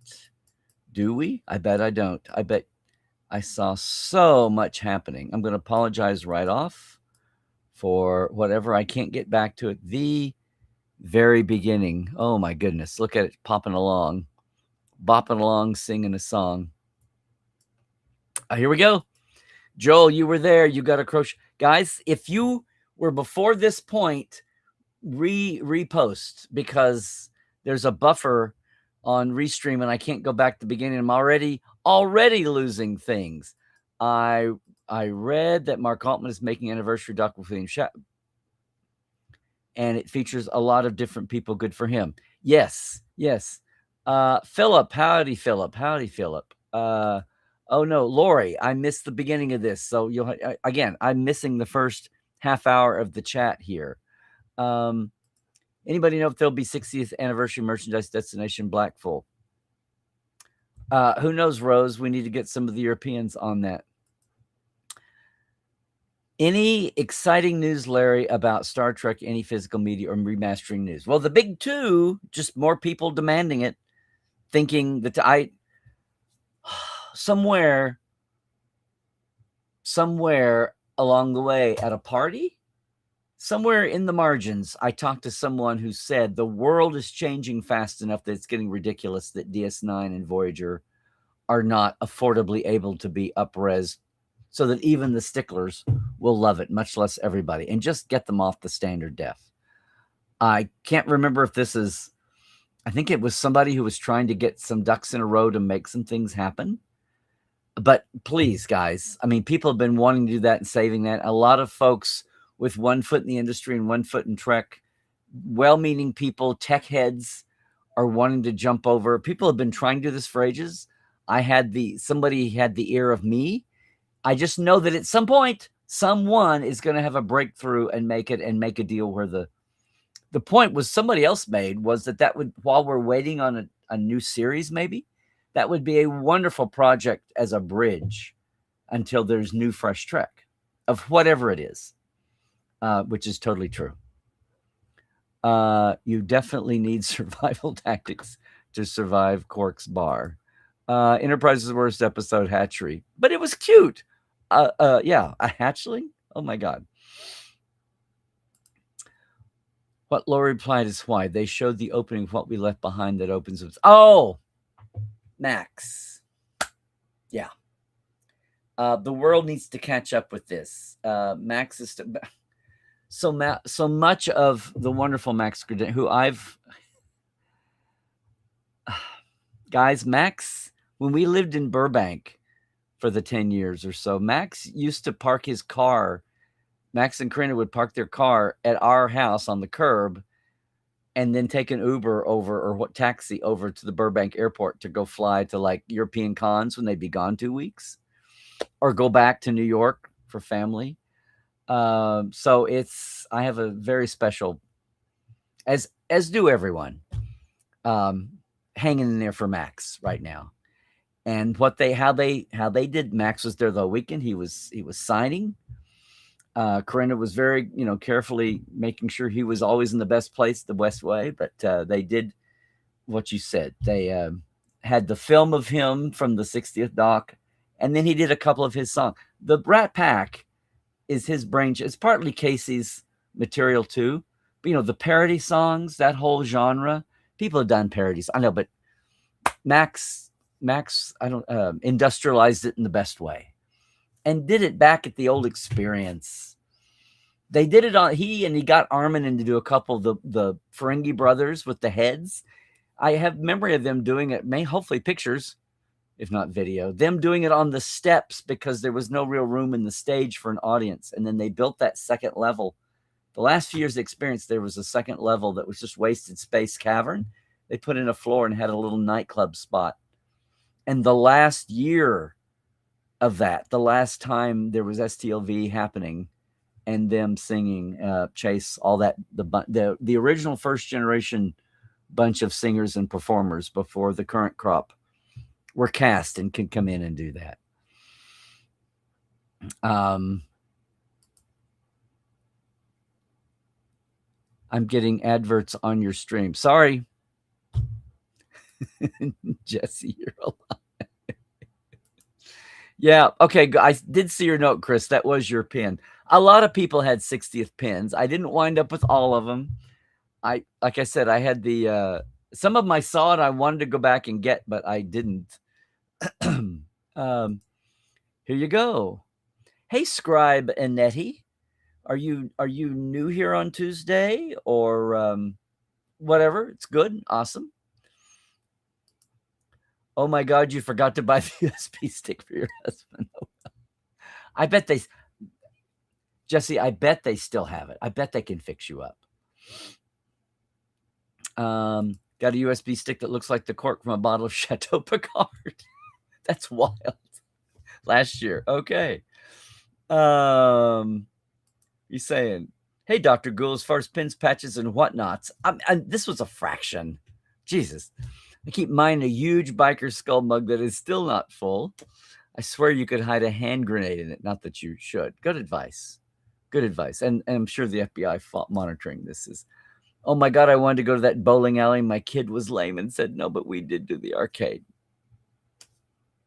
Bowling teams? Did they call one of them the Wesley Crushers? Deralta, if they did, they were very prescient because that was way before. 1907 might as well be 1987 at this point. There we go. I'm glad we're having a little reunion here in the bit. That would be a great name. Yeah, it became a name, Lori. Remember, Lori just came to fandom here recently, so you all can tell her. Saw that shirt at FanX, but couldn't buy it. Yeah. Oh, Melanie, thank you for jumping in here to be the other old timer besides me. Background 75, a costume contestant had a simple but very clever costume. He covered himself with brown, fuzzy blanket, crawled to center stage, paused, and crawled on across. He was the Horta. As he paused, he had a paper sign. He had put a paper sign on the floor, no kill eye, and then moved off without it. Picked up on the sign to show it to the audience and judges. I can't remember if he won. You're saying, can't remember if he won, but he deserved at least an honorable mention. See, this is what I mean. There needs to be a new category of ingenuity. A lot of costumes go through where you just go, oh my God, and your mind explodes. And I reach for my camera to take a picture. And then they talk and you realize they gathered things up from, secondhand stores, thrift stores, or somebody else made it for them. But they had the idea. And the idea, it's not just cosplay is detailed replication of a screen costume. And it is, but that should be a category. Then you get to ooh and awe and go, oh my God, look at the detail, look at the layers. I had a meltdown. It's been 4 or 5 years now, maybe the first San Francisco. But our friend Shaban, who cosplays, did the layered Dax of the Bell Riots when she was hanging out with the rich folks. that were above the Bell Riot crowd. And all those layers she had replicated, and it was amazing. And that's one of those times. I always go back to that. And she wore it at Vegas this weekend too. I always go back to that as an example. And that's what cosplay, like ultimate cosplay is. But the idea people that have like a really good idea and bring it out. I've seen now twice this year between the cruise and here, people having fun with 5 lights, 4 lights in a oddball way, and so many more. But thank you, Melanie. This is, people have had the out of the box idea for ages and ages and ages. I did not fill up the cocktail passport. The steakhouse one wasn't vegetarian or well. I feel like I transported in the middle of all the private chats. So sorry if I'm sorry I missed out on the early bit. I still want to know, Lori, what you were replying to when I first got into this. Hey, Crusher Convo Jesse, you would so do bowling teams. Too bad you can't bring your bowling bag. Too heavy for flight. Pedro, apologies, I haven't read my next issue of Star Trek magazine from 2007. So it was dead by 2007, wasn't it? Yeah, it was 98 to 02. The Titan. Sorry, the Titan magazine was going there. Yeah. Gerhardt, Hatchery is your pick for worst episode because it's both bad and so pointless. A lot of the other possible worst episodes, at least an interesting idea. I hadn't even thought about it in ages, Gerhardt. But the fact that somebody had crocheted a hatchling, a Zindi is into a hatchling. Yeah. Oops, I missed your note about the lots of post-production today. You're 24/7, you're rolling your stuff out. Yeah. Okay. Good deal. I find most of season 1 and 2 a struggle to watch, to be honest. In the middle of your conversation, sorry. Okay, bowling. Chris, you just found your Latinum USB stick. Funny things don't have worst episodes. You just watch them and have fun. And I will not judge you for not hating or critiquing, I should say.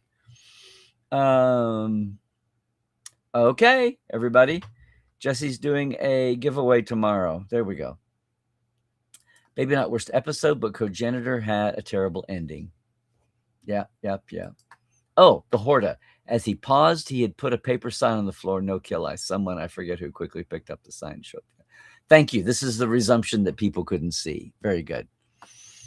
Yes, I think that was mentioned in Bijo's book or Joan Winston's book about the New York cons, maybe. Maybe that was at one of the 70s New York cons. Unintentionally hilarious thing. Couldn't stop laughing. I think we're going to have 2 different reactions to that. Jesse, you were running around so much, you felt like you missed people at your table, but it happens. Well, thank you. I get ridiculed for this. People, I went by, but you weren't at your table. It's like, I'm not 24/7 tabling. I have things to cover. I have people to see, Z12. I have places to be. I'm so analytically wired. I can't turn it off, even for the stuff you love, like Star Trek. I often wish I could just switch that part off and just enjoy stuff. It's okay, Gerhardt. You're not the only one. Thank you, Open Pike. I did get it. Oh my God. Yes, Cam, Jesse, and John. That's okay, Chris. I long ago got it into 2 shifts. It just felt like it was like 4 shifts this year. I was just glad that we got as many iterations, and I actually got some. I never got anybody to come over, any of the behind the scenesers or actors.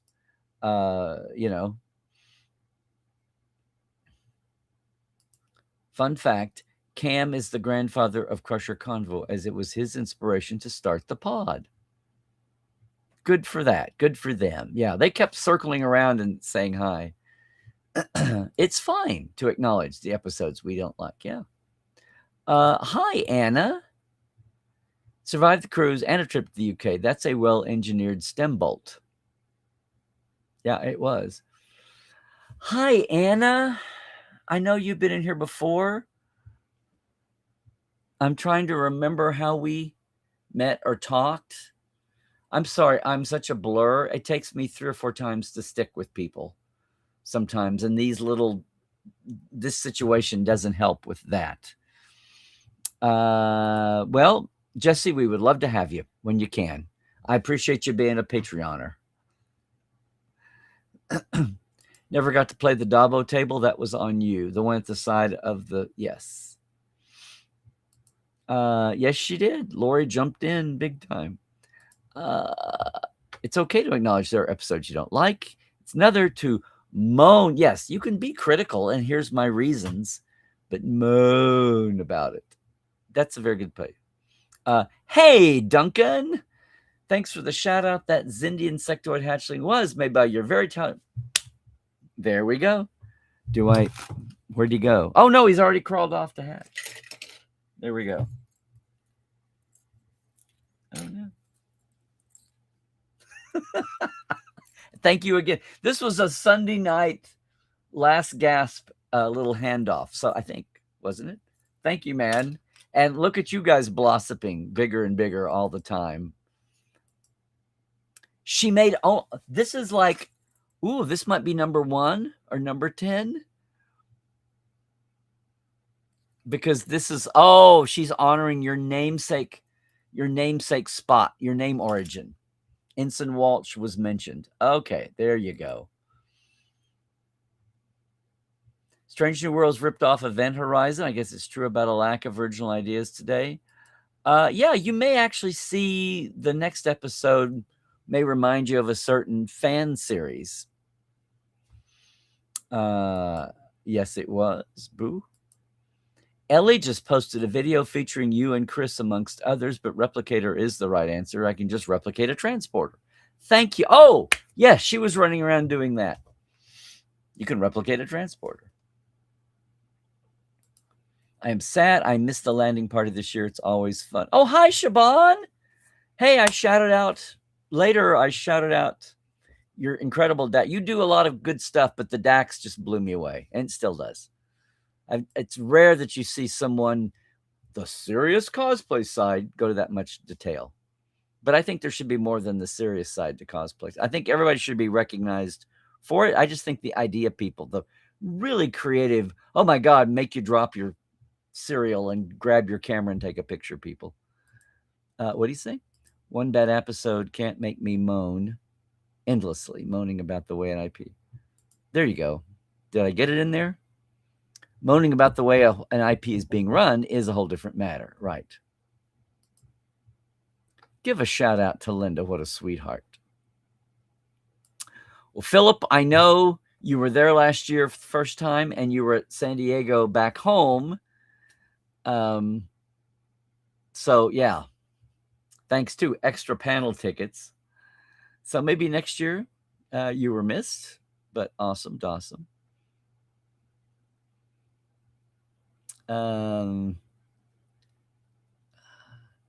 Wait, it's 2026? Letterdeck, so sorry we didn't get to chat. I got so busy I didn't get to see everyone. I'm glad we could have this reunion here and some of the other chats of the week. I'm sure it'll happen. Your point is, Duralta, we're on this rotation ellipsoid for lots of millennia, and the art of storytelling is, 5,000 years old? Oh, Jim.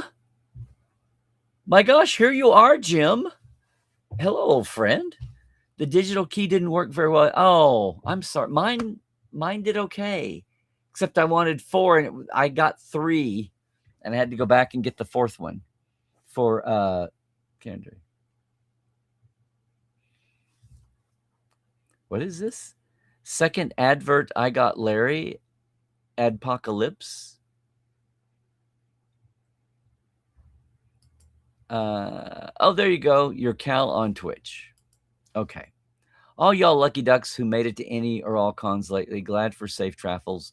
Rest up and relax. Thank you, Melanie. Thank you. And thanks for coming on here and making me not be the only one who can remember the 70s. Mm-hmm. Oh, you think so, Sean? Because, if we get into a bowling ball war, those things are heavy. Unless you brought your Ambo Jitsu helmet or your Spock helmet.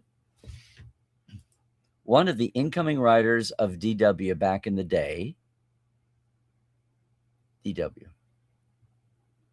Told another writer, you can either do Monster of the Week or Mad Scientist. DW? The blood wine was really good. Whose blood wine? At a party? At the bar? Okay, Jesse, thanks. Sorry, I missed Restream steals the first. They go into the buffer and disappear. I guess maybe they'll be in the YouTube buffer in a week or so, but that'll be way on down the line. But be safe. Yes. This is everybody. You pay for premium. You can't even remember the last time YouTube had ads. Sorry, you have to endure ads still, Pedro. Hey, Pedro. No, target audience was there. Somebody called me twice and said, go by and say, Michael said hi. They randomly go past. They cover a lot of things. They didn't have a booth, so I don't know. I don't know if they know me from Adam or Tongo Rad.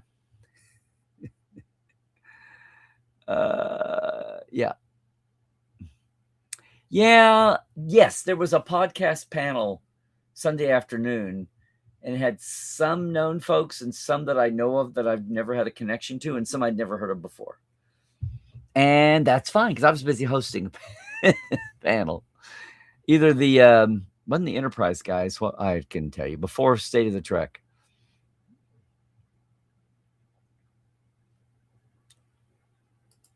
Yes, this is me with this is me with Elon Twitter.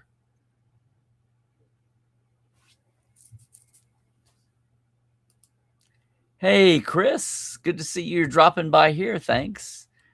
Working classes stuff for college. I hear you. But again, we live in an era where it ain't 2000 or even 2005. So much more of all this convention activity can be shared with the world now.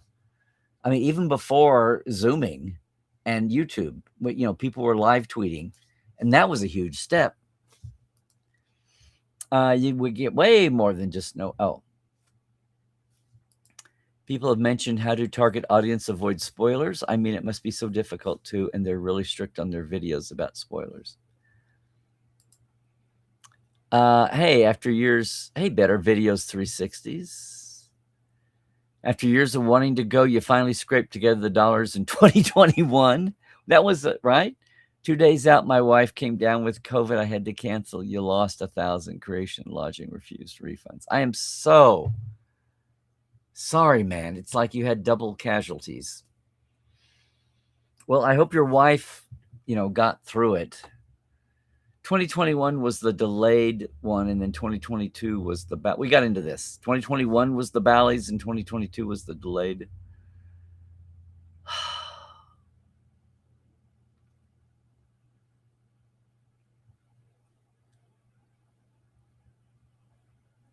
What was a talking to Star wrecked? I think I should hin you singing a parody. Reckon you could pull it off. It's Bill Shatner's favorite topic. He loves to go on tangents.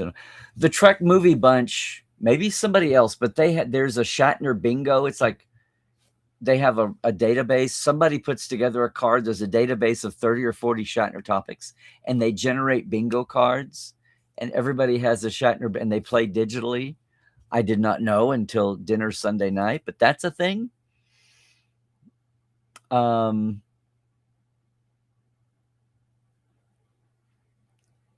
You got into trouble for mentioning an episode from a later episode. Hey, Rose, anybody give suggestions for Destination Blackpool autograph storage? Just ideas. What to do? We'll let somebody get in touch with you on that, Rose. There you go. You got into trouble for mentioning a character from a later episode. Be careful. Shatner talks about a lot of things besides horror. He talks about his rocket trip, things passing by in the news. Oh, sad to have missed that presentation for James Kerwin. Which one? Golly, you couldn't see everything all the time? 360? Welcome to the club. Yes, because you got to have Bill doing something. You have to keep him wound up. You can never let that spring wind down. Oh, no. Actually, Sean, he does have a lot of other things he does talk about. Yeah. He did? Wasn't the one. Hate to break it to me, but the negative YouTubers who you think hide at home actually have panels at conventions. They pull in big crowds. Not at Trek Vegas. They came to Trek Vegas once and wound up kind of high. I remember walking by Hash House, not since they all hide behind avatars, but one of them I realized that was their table, and they were like hunkered down, a table at Hash House. Somebody else back me up here. Oh, Lori, you'd say they're all awesome, but thank you. Yeah. Well, I saw that and I went, okay, anyone paying attention? I thought surely I didn't even look to see if everybody else. I'm sure Jorg will tweet about it at some point, or did. I felt bad because we were so slow. I thought we're not going to break news on anything. So if nobody else picked that up, good on us then.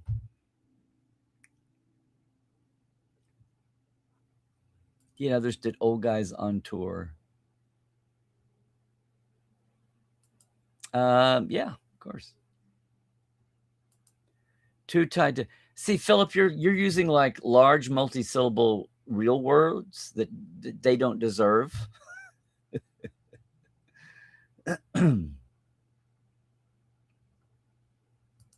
I don't even know what their actual politics are. Might be, but I think they're just in it because negative. It's like rubberneckers on a highway crash. People can't resist looking at. I mean, I can. I go. I'm not going to be part of slowing down this highway just to look out of morbid curiosity. I think people they take advantage of the morbid curiosity in humanity and grab it. Yeah.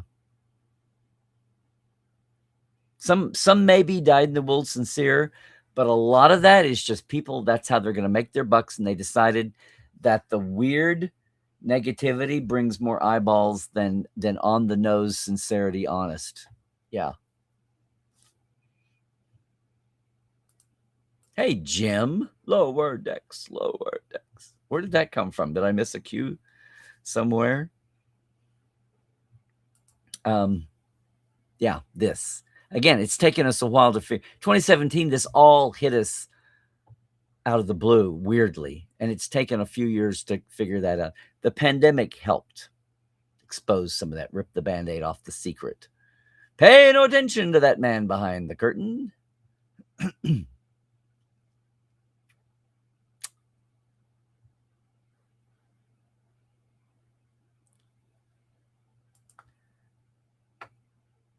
Some of the ones being honest about their criticisms of modern Trek, it just comes down to taste. Well, that's you know, at the movies, that's Siskel and Ebert and everything.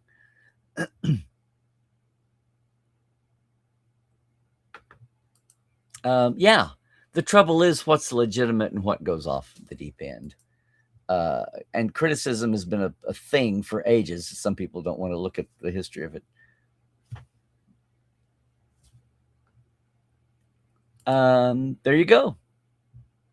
Yeah, surprisingly joyful, not just fun, not just we're partying and having fun. Joyful. That word kept coming up. Whether you were shocked that you'd sold so much, or you were shocked that your line was so big, or you were shocked that your panel audience was so big, or you were shocked that the questions were so good at the queue lines.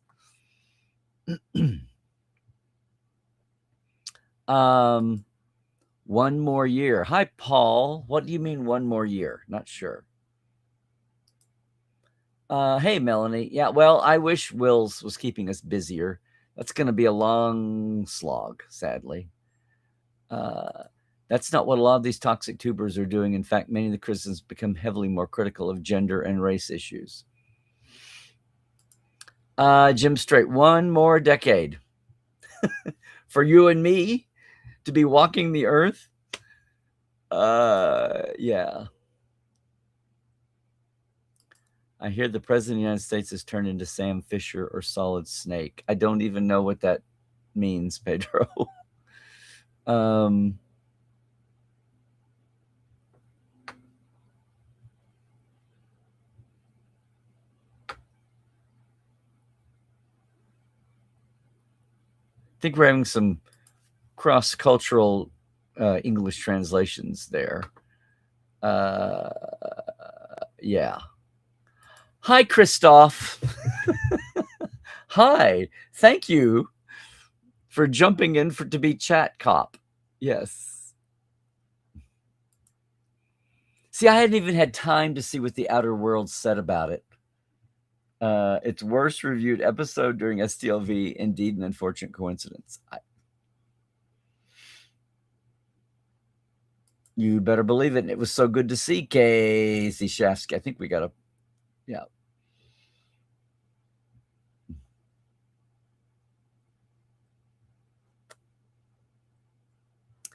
Pedro, the country and the world are still full of a majority of people who just want the laws followed equally. The fact that someone's trying to set a record in so many areas of law is almost a sidebar, apparently. Hey, Paul, wishing I could have been this year. Yeah. Con throat is real for sure. This is not con crud. This is just wore everything out. I almost did a little rum and coke before today just to lubricate a little bit. Having a look at the media doesn't hurt. Oh, absolutely, Draw. The media criticism is a thing. But are you going to be professional about it? Are you driven by an agenda? And are you just, which happens? It's like there are, unfortunately, it's hard for a human to be completely neutral, whether it's a judge in a courtroom or whatever. You still have your up. It's hard to, you can try, even if you're conscientious and you try to overcompensate, sometimes you can overcompensate the other direction. And then you're hurling. Yeah. No, this isn't con crud. This is talking straight for 7 days. Okay, Phil. Need something from my throat. Yeah, it's called another 24 hours. Duncan, great to see you jumping by. Yes, hang in there, man. Hi, Scribe and Eddie. Crusher convoys. One long chain driving where you're on the road to the next convention. There you go. Blackpool is only 10 days away. We got a great big crush convoy. Are you going back to Sia McCall there, Joel? Hey, see, there we go. Yay. Oh, look, I got somebody to block.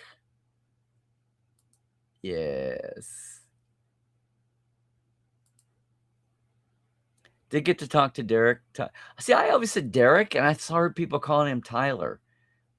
Does he go by Tyler and it's not Derek? He's never corrected me. But he's a good guy. So many good guys. Yes, Sean.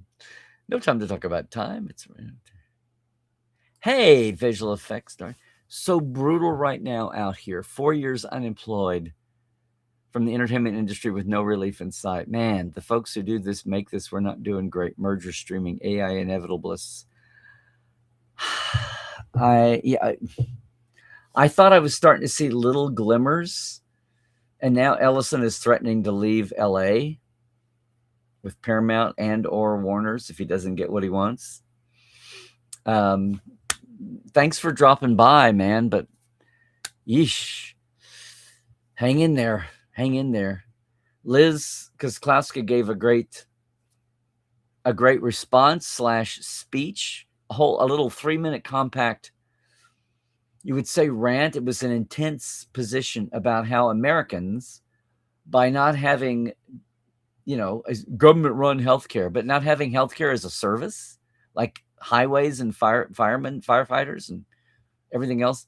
We are at a disadvantage when the increasingly global filmmaking, the entertainment world, weighs hiring someone from Germany or England or Romania for a movie in Europe or Australia or Asia, because in America you have to pay the union if it's a union film, and that's good, but you have to pay their health care. Nowhere else in the country, in the world, do the movie professionals, and this probably goes into other industries as well, do you have to pay the health care. So Americans start off being at a cost disadvantage being hired globally. And if the makers are moving globally, then Americans are being put at a disadvantage because of the backwardness of their culture and the fact that everybody still thinks the country is Mayberry or something. I don't know. So I'm pulling for you, V.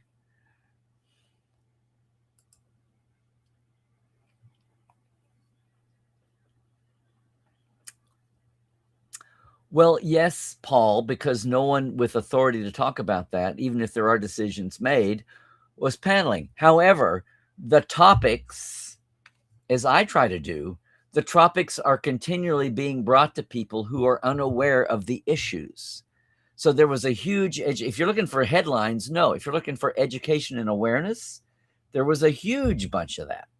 Because a lot of the actors and the makers in various panels on stage, I know it bubbled up, not just at the things I had a hand in, especially State of the Trek, which is why I want to get the videos out. Then the videos from people talking this way will get out there. I have a great stream over on Twitch. I do? Okay. Yes, it's quite an equal to the bookshelf of the autobiography books. Yeah.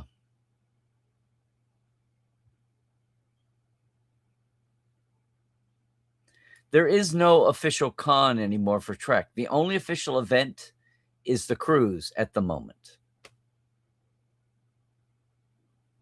I actually had a chance to talk with a good friend. I haven't talked to him in 5 years, John Van Sitters. A leisurely 15, 20-minute conversation.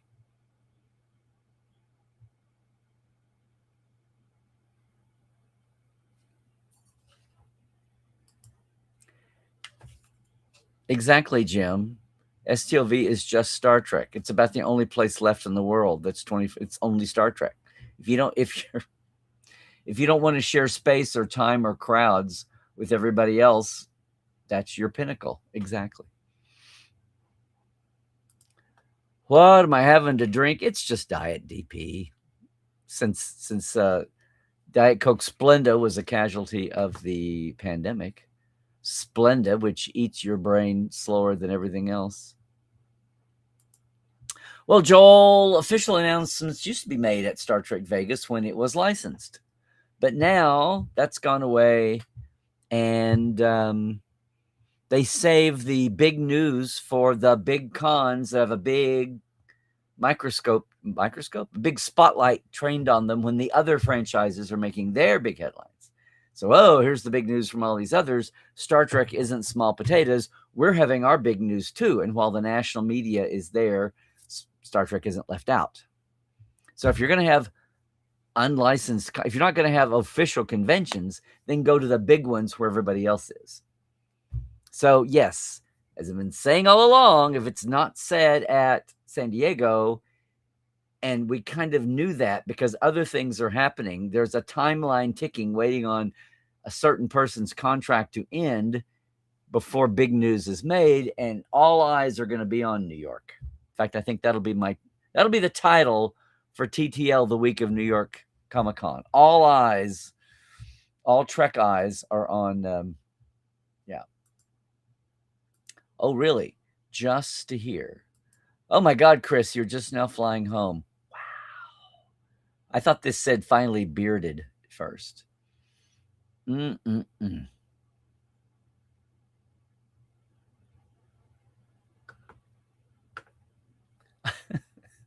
Do you ever have people that always call you at the worst possible time? I'm I'm going to take a moment and tell him.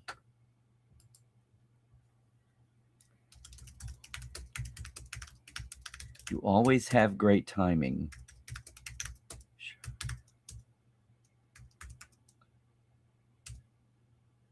Okay. Yes. Happy boarding.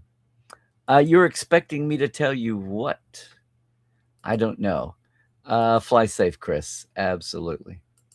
There wasn't an official Paramount CBS President's TV, so no official announcements. But there you go. Hi, Scribe and Eddie. Scribe and Eddie, I'm not knowing you right off, and you have an avatar.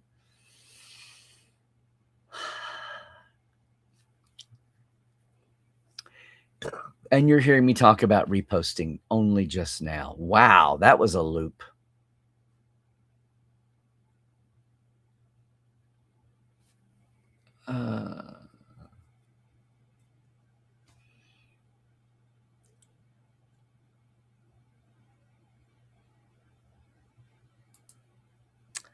Thank you, Melanie, for reposting Christoph. 10 days to destination for our side of the pond. 13th time, still my favorite convention of the year. Hey, Larry, you've got the roundup. Hey, Larry, we're on YouTube. Started it. Yes.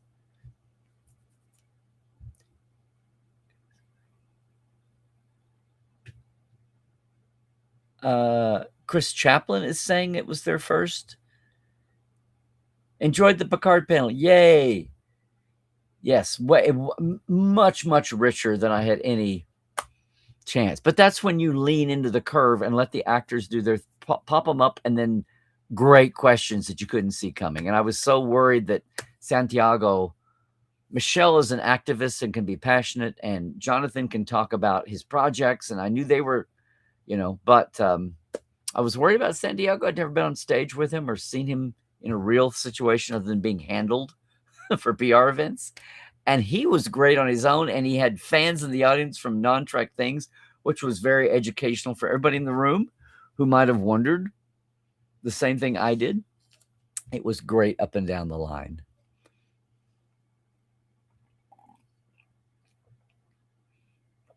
And thank you. Couldn't see the whole thing. Petition to get me back on the cruise. I appreciate that. Still your favorite convention of the year. There. Why were people crying when Max entered the stage and I didn't know that he's suffering from Parkinson's? There you go. Yes. They're going to hold the plane in Houston for you. Oh, my God, Chris. Good luck, man. Trek well, literally. We live in a world where there are people who would rather shows stuck on videotape remain on degrading SD than get an... yes. Well, there are people in the world who would say there are people in the world who care about this. So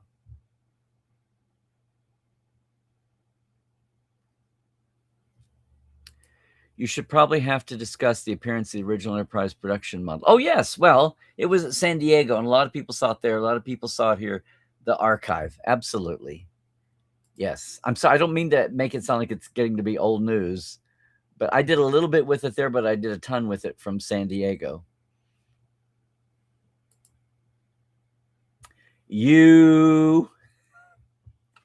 I can't wait to see what the chat looks like now, Casey. It was so good to see you, man. Yes, everybody. That was the real Casey Shasky. So much of the chat gets lost, including I got here 4 minutes in. Yay for me. Sorry, guys. When you guys get all excited, when it's a slow day, it's not an issue. But when everybody is bopping and popping, did I just invent that? They were bopping and a popping. I'm doing rockabilly now. Yeah, when everybody is going and I talk longer, then it's gone. And at the beginning, it's like I can't. It's like Lucy and Ethel with the chocolates. I can't keep up. I'm just clicking whether I read it or not. Philip, you think you'll go until the 65th and not come back until the 75th? I can't even imagine how that'll be. We'll have holographic 4D recreations of Dee and Jean and Mark Leonard and everybody who's passed. Yeah, Majel. Wild, wild, wild. Or something by then. I think we'll have something by then. Yes. First Aaron, now Max. Well, Aaron went quickly, and you guys are too young to remember Jimmy Doohan's slow decline. Actually, and D kind of went the last 6 nights. He had stomach cancer, and Carolyn had a muscular degenerative disease, and he cared for her, and his case got he passed in June. There's a picture of AC Lyles. They gave a big career thing for him, a party, and D got him in October, and D got himself together and got all dustied up for his old friend and best man and early promoter in the 40s at Paramount, one of his champions, and got himself, and there's a famous picture of D with AC in the mob out at the Paramount Theater after they built it, the rotunda foyer out there, from October, November of 98, and it was D's last time in public, as we realized later, and then he passed in June. And that was an effort to get him out then. But, he was at Huntsville in 96, and then 97, and then 98, and then the 30th anniversary convention in 96. Yes. And Mark Leonard, I'm trying to think of these. Gene, was having his micro strokes, and they were becoming increasingly obvious. Did I hear Star Trek Legends was removed so people can no longer play it, not even offline, and Steam is selling it with a 95% when the servers are offline? I can't believe the scumbaggery. I don't know anything about this, and I wasn't familiar with the game. There's been a flurry of games and things. I need to have a gamer. I need to catch up with a gamer person at some point. But yes, Sean, this is true. Wow, 4th advert on Hook.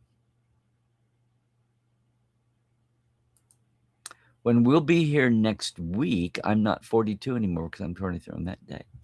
Happy birthday in advance, Doralta. I talked to 3 people who were having their 47th birthday over the Vegas weekend. There you go. Yes, Pedro. And what happens in Vegas should not stay in Vegas. Tell me what caught you off guard. Well, I kind of did. We were off guard with the goodness. I mean, and 60th anniversary and high numbers sold and all that. It was like words on paper. I'm like, okay, yeah, fine. But then to see what that translated into was kind of amazing. What caught me off guard was getting emotional, talking to the Timelines authors and realizing that we've really had a baton. I mean, I would still like to do some, but both my time and other people, but also the ways we do things and the opportunities, old school thinking of how nonfiction books and things were doable and done. And the paradigm of that kind of got me.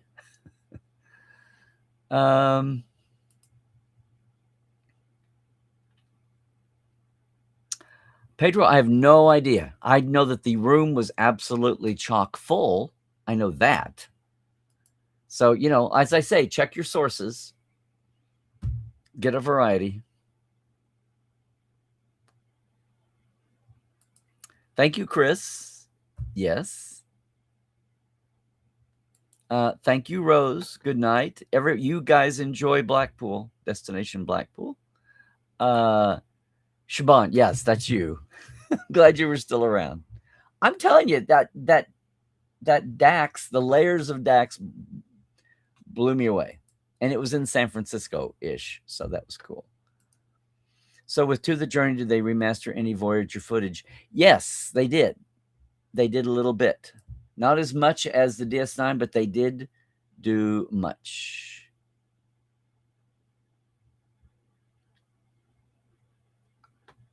Hey, Captain Calvin from the Twitch side of the universe.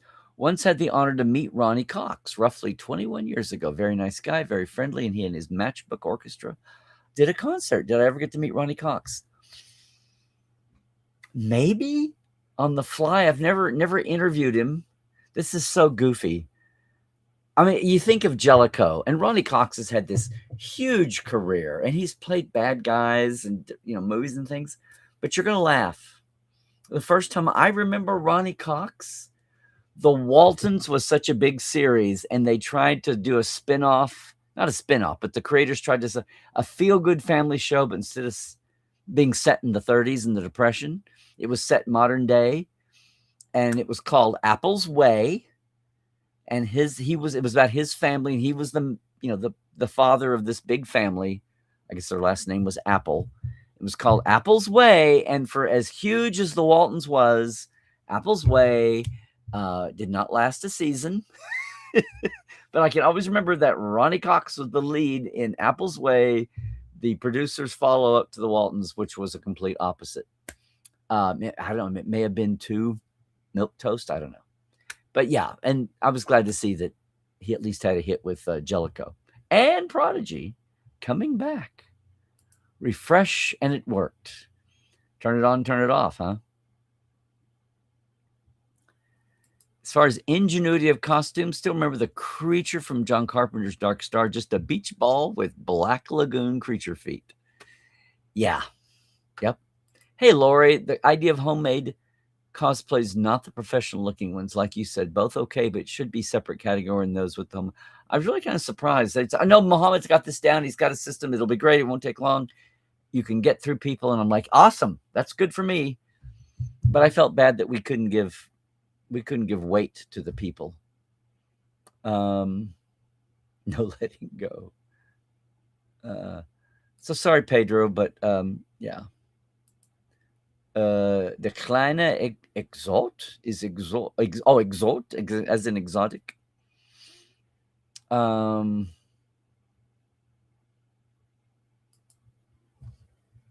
Oh, you and you anniversary year counters. It'd be nice. It'd be nice. Let's see. You were busy and you didn't have the strain of doing panels. You did great, Larry.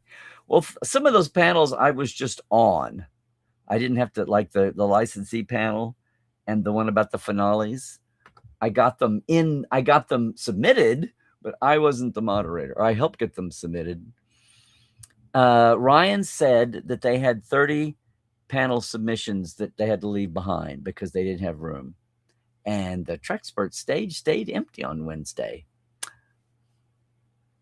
And some of those things were 2-hour block events that took up time too. So,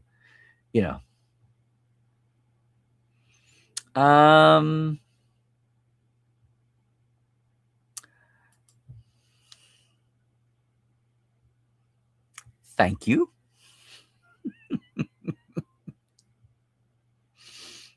Yes, and you're here. Thank you. I saw you that one time in the hall in your what was I saying? Your 60s mod girl, Ms. Fisher, Murder Mysteries look. Thank you for bopping by, Anna. I will maybe one more time. It takes 3. Thank you for coming by. It was lovely to talk to you there in the what was the foyer for the elevators? Yes. Thank you for dropping by here today. Chris, hope you had a good time. You're looking forward to seeing Linda Page's recording she did at your table for Trek Culture. She is our next generation. Oh, yes. There's a whole next generation of those folks. She and T. Trekkie and Liza. Yes, indeedy doodle. I am too. And power to them. It's kind of like me and the Timelines authors. Speaking of the Zindi, yeah, everyone at the Enterprise panel was talking about, where's Randy? Did they not invite Randy Oglesby, who was Degra? It was awesome. Everything. Oh, Lordy. I kept saying, I got 14 people and their sandwiches to Vasquez. It wasn't Vasquez Rocks. It was Valley of Fire. And I kept having to say I was as proud of the sandwiches as I was because of the late night hijinks. Yeah. I hear you, Jesse. Yep.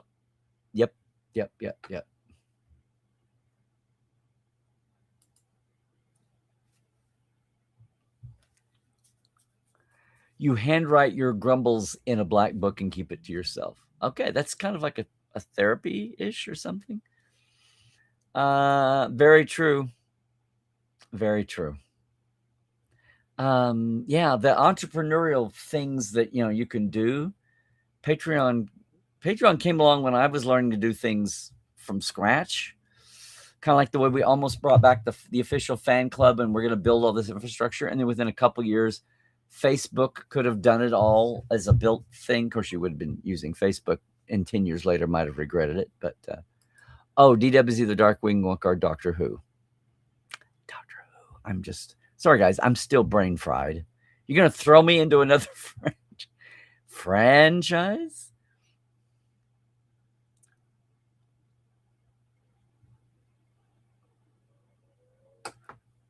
It's okay, Pedro. I'm still recovering, as Jesse and Chris and a lot of folks here would say. Meanwhile, thank you, Gerhardt.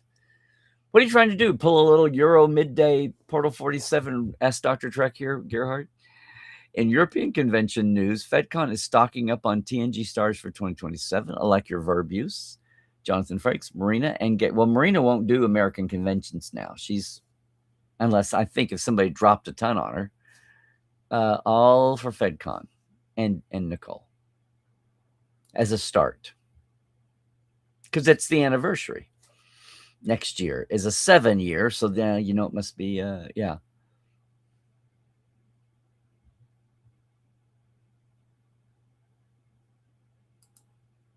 Hi, Mona. Go by and say Michael said hi, huh? I don't know. I'm sorry. I don't know what that was about. Thank you, Jesse. 22 was Bally's. Okay. It's confusing because we had to come back with the Rio after the pandemic, and then in late 21, yes. Was it September 21? Or Bally's was your first year. 2022 was the Bally's, and I said, enjoy this, but come to the Rio. It'll be the real STLV. Shaban, I personally tend towards serious recreate cosplay, but I love the more idea-based and correct. You get it. The Dabo wheel last STLV example was brilliant. Yes, somebody cosplayed as a Dabo wheel. Somebody cosplayed this time as and it wasn't the most elaborate, but they had a Desilu fabric dress, and they had a little plushy soft doll for every captain, and they had taken something 3D printed on cloth, every lead captain's face, including some of the secondary lead captains, and she had captains hanging all over and a couple of tribbles to boot. She says, I'm cosplaying the franchise. So her her dress was a little Desilu pattern with Ricky and Lucy, and the Desilu, heart. I love Lucy heart, and the Desilu logo.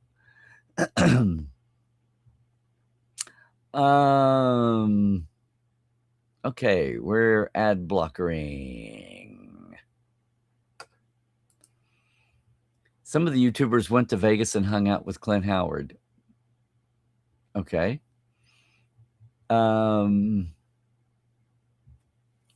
Great to see the actor there, but to be serious. Yeah, I didn't get to meet him. Somebody else came by and said, is he here? Blah, blah, blah. It's always a good time to start shouting Lower Decks.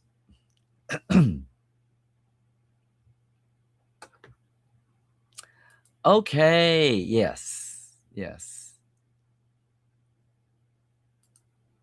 Yeah, and see, the cinema people would say, you're missing the point.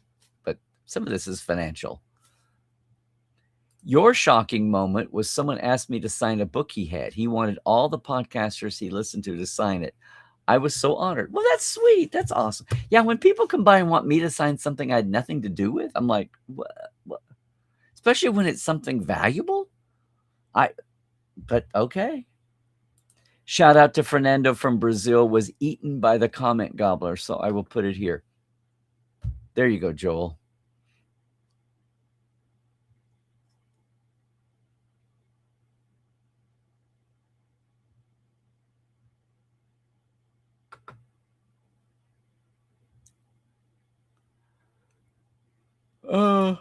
Yeah. And sometimes people try to be honest and advise that, and they wind up overcompensating the other way. Well, you can say driven by an agenda sounds so industrial and weaponized. You can't. We're all products of who we are, where we were born, who we had around us, what personality type shaped us, what we were exposed to, not what was hidden from us or not, what we were hiding from others or not, or had the freedom to or not, or not, or not. Who grew up with humidity and acne and thin hair and hated August. Looking at the news to be angry isn't any different, I guess, to watching rage bait YouTubers. It's designed to provide a... Well, sometimes you're angry and well, people will get mad at anything depending on their point of view. It's just that now it's become, it's gone from being individualized to being tribalized, and a lack of civic glue that gives context. Like we're at a context crisis, and people can take advantage of that. Doctor Who's about intellect and romance over brute force and cynicism, which is what Star Trek is. Yes.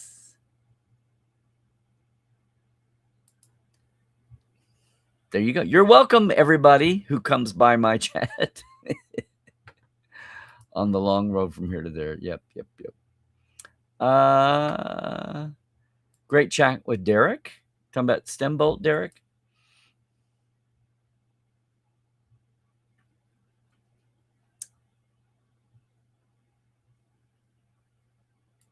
Lots of people had warp core pajamas. I know that.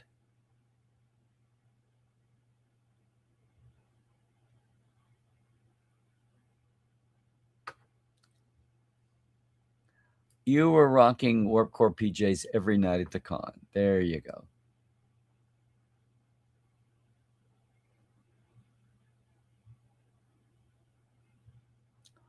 Lawrence, good to see you, my man. Thank you for still being a Patreon, man, and still here. Yay. Yay.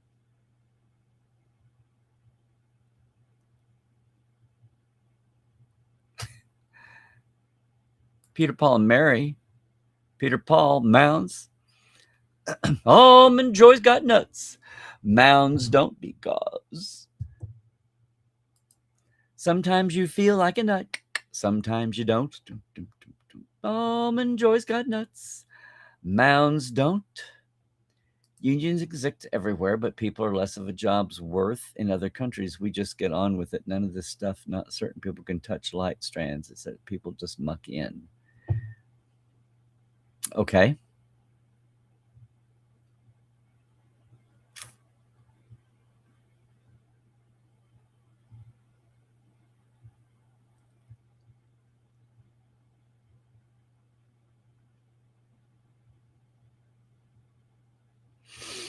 Okay, some of you guys, these are like a little too obscure or down a rabbit hole for me. Looking to see where we're gonna at the end of the chat as we know it. If you had the money, you would build a backlot in Ireland, but it would be as you shooting location. Yeah, Ireland's kind of carved that out for itself.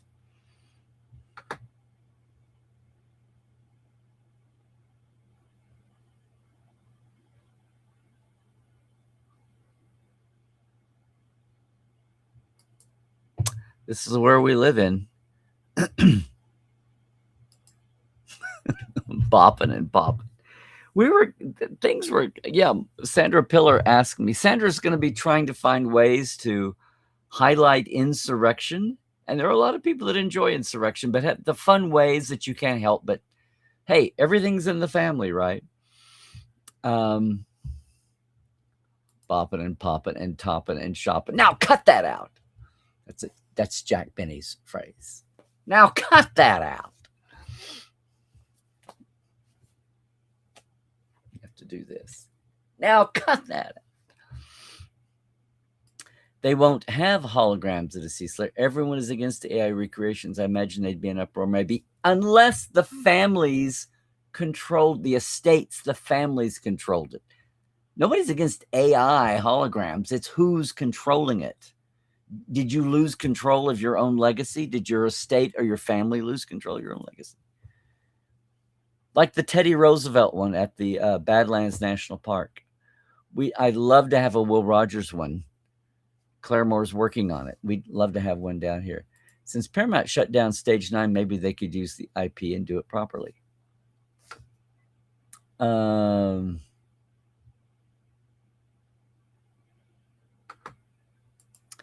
that's interesting right now at this moment, Sean, but okay. He's the beginning of Sister Act, yes. He's also one of the Houston guys in Apollo 13, but he has like one screen moment. As far as famous Trekland, I'm just glad the Trekkies movie captured James Doohan's story about the suicidal fan he rescued over time. Yes. Yes. Brandon.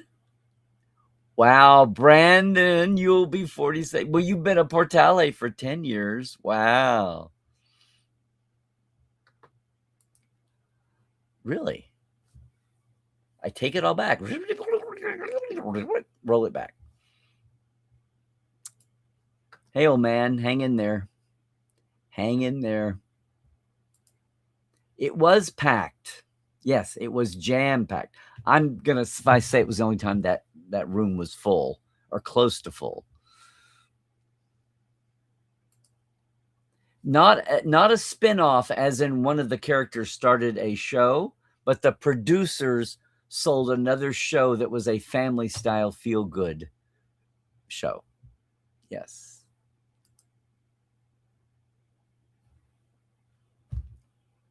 Yeah, I think, yeah.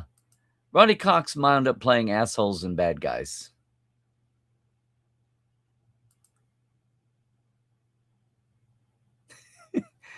Sean, I'm going to doubt seriously that they're related, especially if his name's Tiny.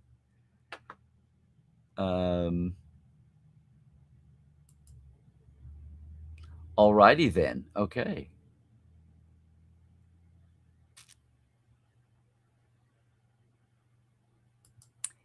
Yay, your panels were accepted, or I also submitted late, maybe next year. Oh, okay. So he played a good guy. Yay. Yay. Well, if that was 1990, it was 2 years before he played Jellicoe on TNG. Your panels weren't accepted, but you submitted late, maybe next year. Yeah, I think so. And another year of your clout growing, Jesse. Yep. Oh, don't forget Hagen.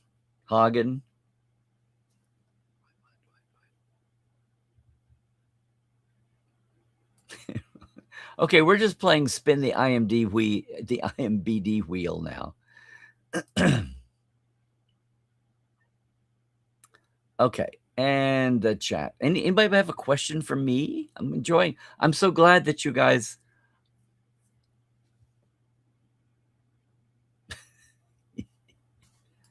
Thank you, dear Alta. Thank you. That was a bit about Michael saying hi, was a quote from here and didn't know what it was. Oh, okay. Yeah, I don't know if she like wore it around the hall or whatever. It was in the costume, flew by in front of us. And there were some others too.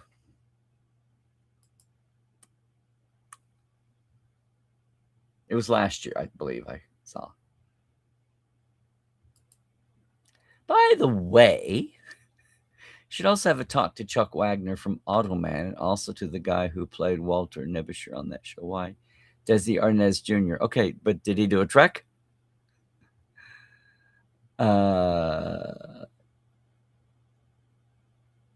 Okay.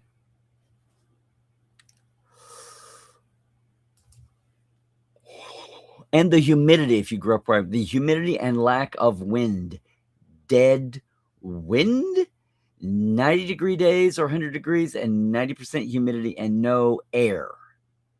It just sucks the life out of you. And that is when you go to Colorado, as I discovered when I was in the 8th grade.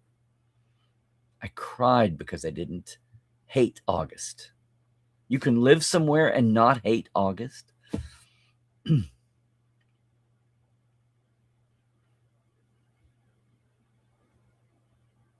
Oh, I missed who this was at the beginning. Maybe you can loop back around and say, yeah, I Love Lucy cosplay. I had to explain why Lucy was honored. She thought it was interesting. Yeah. It's not that, I mean, April Abear used to cosplay Lucy. I've got photos of her from a year or two before the pandemic. And I see other people cosplaying Lucy at times. Chris Do It in the house. Oh, Chris, it was a blur. Well, there was a half a second we were going to have a panel of Star Trek family and it didn't work. Man, good to see you though. Hope everything is good stuff. Oh, thanks for bopping by.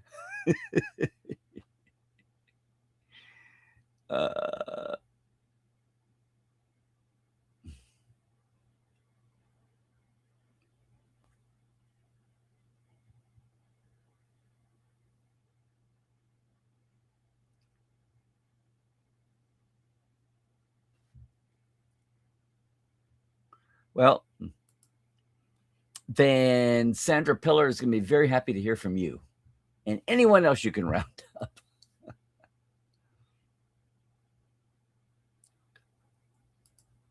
They're all, I don't know. No, it specifically is now cut that out. Now cut that out. You can find it. I think if you Google Jack Benny, now cut that out, video or audio from the radio show. Do I think the Kazon can be defended? Developing, yes. And Ken Biller wrote a memo about them the way Michael had Ron Moore write a memo about the Klingons for 3rd season TNG.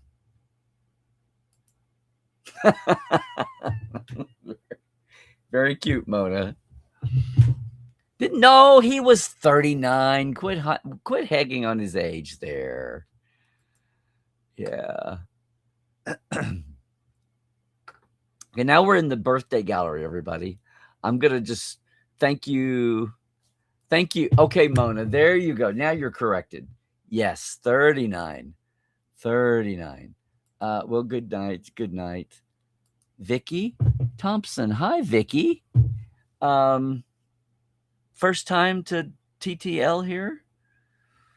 Oh, you're going to shoot me. Your image is so tiny there. Did we talk and meet already? Don't shoot me.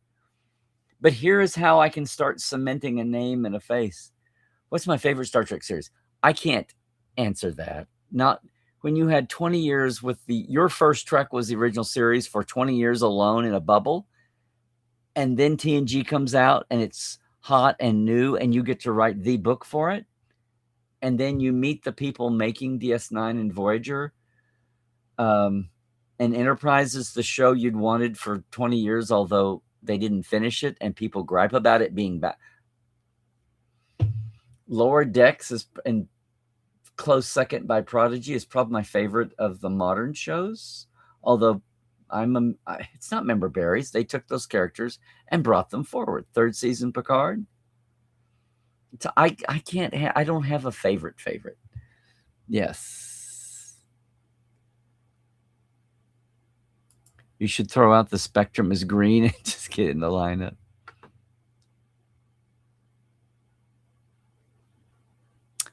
Yes, all of this is true. Yes. And Spock's granddad defended Sisko's dad in To Kill a Mockingbird. Yes, see, you got that. You guys got that all. You got it, see? Well, Lucy Arnaz, his daughter, married. We were on the show. All I can say, Cybok. Lawrence, where's his book up here? Why do I not have his book? Oh, there it is. Lawrence Luckenbill, Effective Memories. And he was on here talking about it. And I talked to her a little bit about her mother.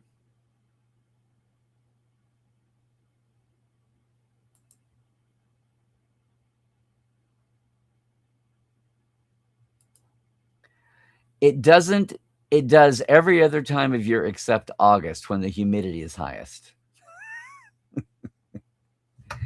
Yes, Sean, there is more. I love how Chicago was the windy city only because the skyscrapers have the wind off the lake. It just, yeah. Yeah, you go to grade school, elementary school, when there's still dirt pack on parts of the playground and that you're at recess and you've got dirt in your mouth. Yeah, I remember that. And you felt like it was the Dust Bowl or something, and it's not. Oh, Vicky, did I have a favorite moment from the con this year? Oh my gosh. Well, I went through a host of things to start.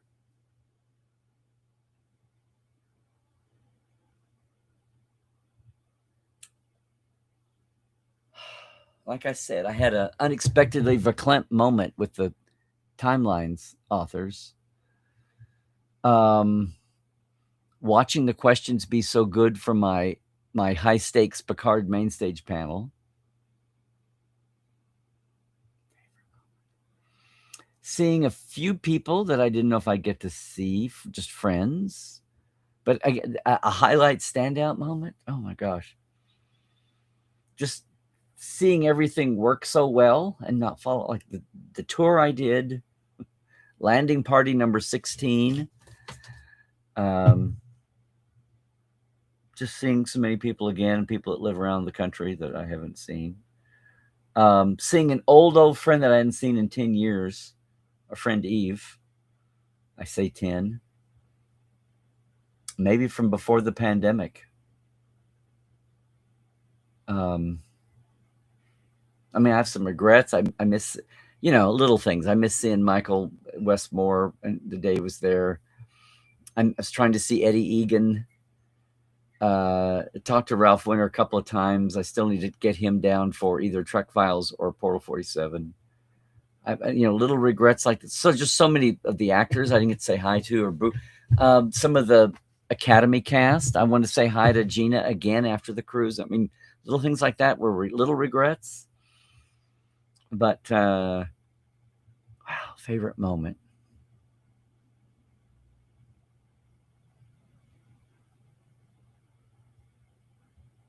Just having everything work. Having a high point with almost everything. Some of the great cosplay when we were judging. Being able to have the judging go over time, run into the time I was supposed to have. What came after? See, I don't have a thing handy. What came after? There was a panel I had right after, and I think I ran it, or I was on it. The finales panel was right after. The Enterprise people were, no, I think it was the Enterprise people were right after the judging, and I went right from that to leading that. That was crazy. And then the two on Sunday that were back to back, that I was on a panel and then had to lead it, and they were back to back. Didn't fall apart on those.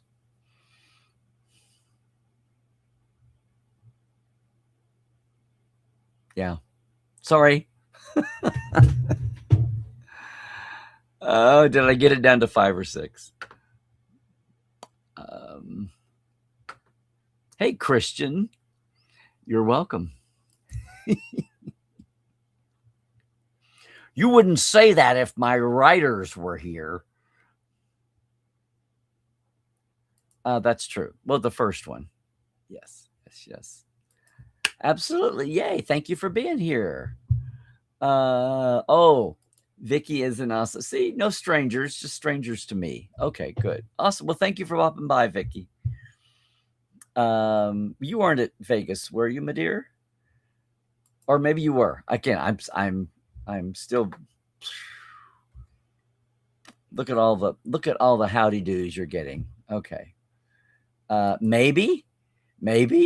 Is it about time for seventh rule or something or whatever? I don't know. Spectrum is green. Thunderbirds are gold. Yes, Luck and Bill. Oh, here we go.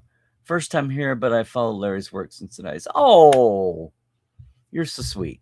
Thank you. I need my pain, Larry. Actually, I don't. I was going to say. Okay. Yes. So bizarre. One of the times we were in the UK for a con, and we were not at Harrods, but at the other one, Spencer's and not Spencer's and Mark's. What's the other one? Had the series on Marks and Spencer, maybe. We were in their big original home store, and we were coming up an escalator, and it's a big old-fashioned department store, and they had shows. They had a stage, and they had some young actors and actresses, singers, doing songs from Oklahoma in costume. Not the whole musical, but they were doing like performing some for tired shoppers could sit down and watch them on this. And Janet and I were coming up the escalator at Marks and Spencer's. And as we got close to the top, we hear this dum dum dum dum dum dum dum dum dum dum dum dum dum dum dum dum Oklahoma. And as we came up, it was like we were entering the floor, like it was a fanfare for us, but also, really, guys? Like, really? We just look at each other like it's one of those surreal moments. So thank you again, Doralta. You can't top Marks and Spencer serenading us weirdly. Yeah. 11th ad. Wasn't that a podcast somewhere? Maybe.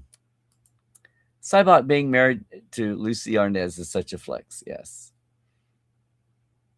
Who needs his pain? Okay. Oh, now we're off on the Cybok saga. Are you asking some dumb questions? No, Vicky, not at all. Who said that? Oh, about my favorite moment? I'm really bad about pinnacle questions. I can give you 5 or 6 answers, and I might think of something later. Nope. Don't you dare think that. Thank you for coming by, especially since everybody else knows you but me. There is nothing to forgive, Vicky. Come on. Absolutely. No, you're living and breathing. Don't ever, apologize for that.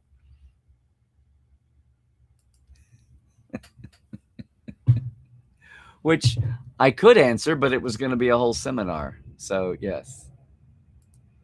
Vicky, don't you dare. The whole point of the Q&A is the Q. Don't you dare go back lurking or something.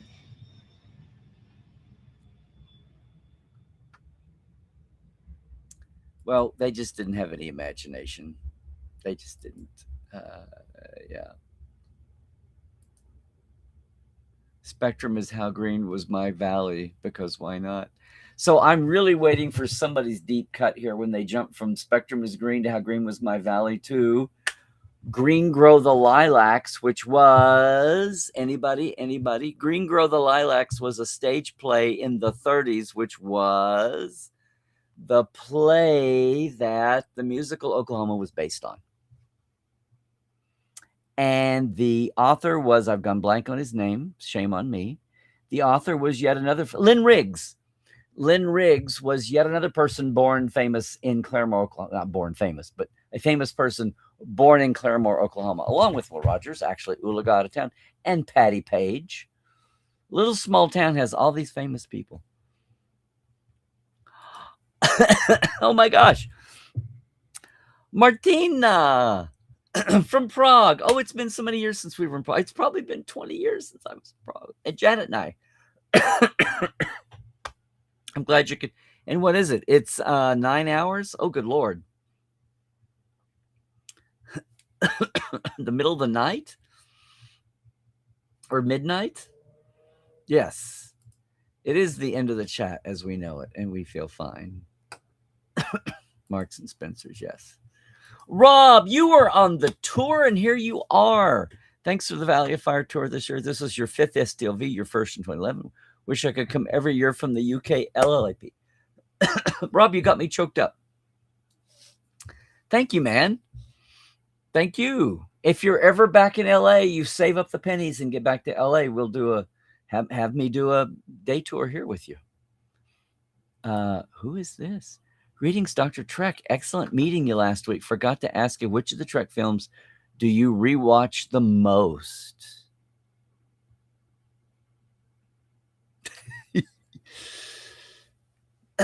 Is it okay if I say that in everything going by, I don't really watch? I do rewatches when I need to do a Discovery rewatch and then a Picard. I really do. And something happened last week that made me say, I just need to do a Lower Decks rewatch. I really want to do, now that it's been 10 years, coming up on 10 years, I really want to do a Discovery rewatch and see where the chips have landed with a little bit of time. Of the movies, for fun, for pleasure, feels like I've seen the motion picture a lot because of all the redos lately. Wrath of Khan might be the one I stumble into. Probably the movies I've seen the least are 3, 5, and 6. Yeah, I haven't watched Nemesis in 8. Oh, and you're going to include the Kelvins. I have not watched. I only saw Into Darkness once, I think, at a press screening. How's that? How's that for a non-answer? Did I do that?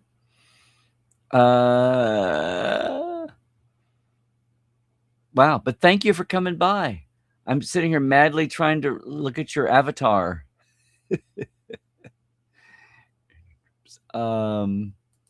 Yes, Jesse, it was. It was.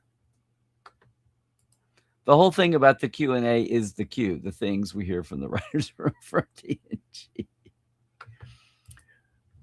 Green grows the lilacs. Green grows the lilacs. And let that be our last questioning battlefield. Apparently, Christoph's in bed and has given up and letting you all handle this. I appreciate that. Thank you. Working order. Yeah. You're sure if you met me, you would put on an American accent and ask bad questions like, why did Luke not kill his father when he had the chance? It's the only one to keep it going. Was a good one today. We had a week off, you know. Oh, you're changing channels. 1:42 a.m. in Prague, but who cares? You're on live Q&A with Mr. Nemechek. Oh, please, Dr. Wait, is this another character for you?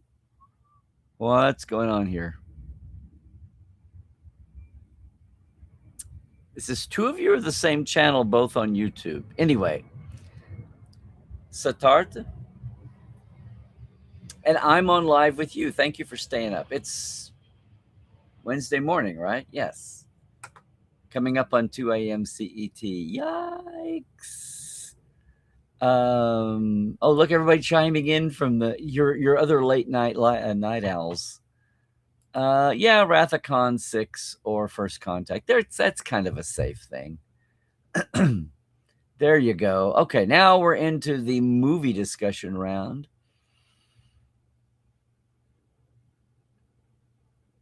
As far as Dr. Ghoul, you go back to Continues and Axanar. There's Axanar to watch?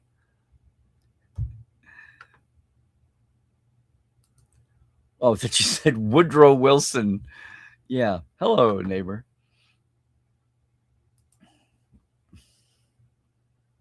Hey. Do you have one of these? Trek culture? Social channel person? Now, did I do much with it? I tried. You could skip this ad. Yes, end of the chat. 1 of me, 2 of me, 3 of me, 4 of me, 5, 6, 7. No more of me. Guys, gals, peeps, I think that's going to be the end of the chat as we know it. Yes, indeedy doodle.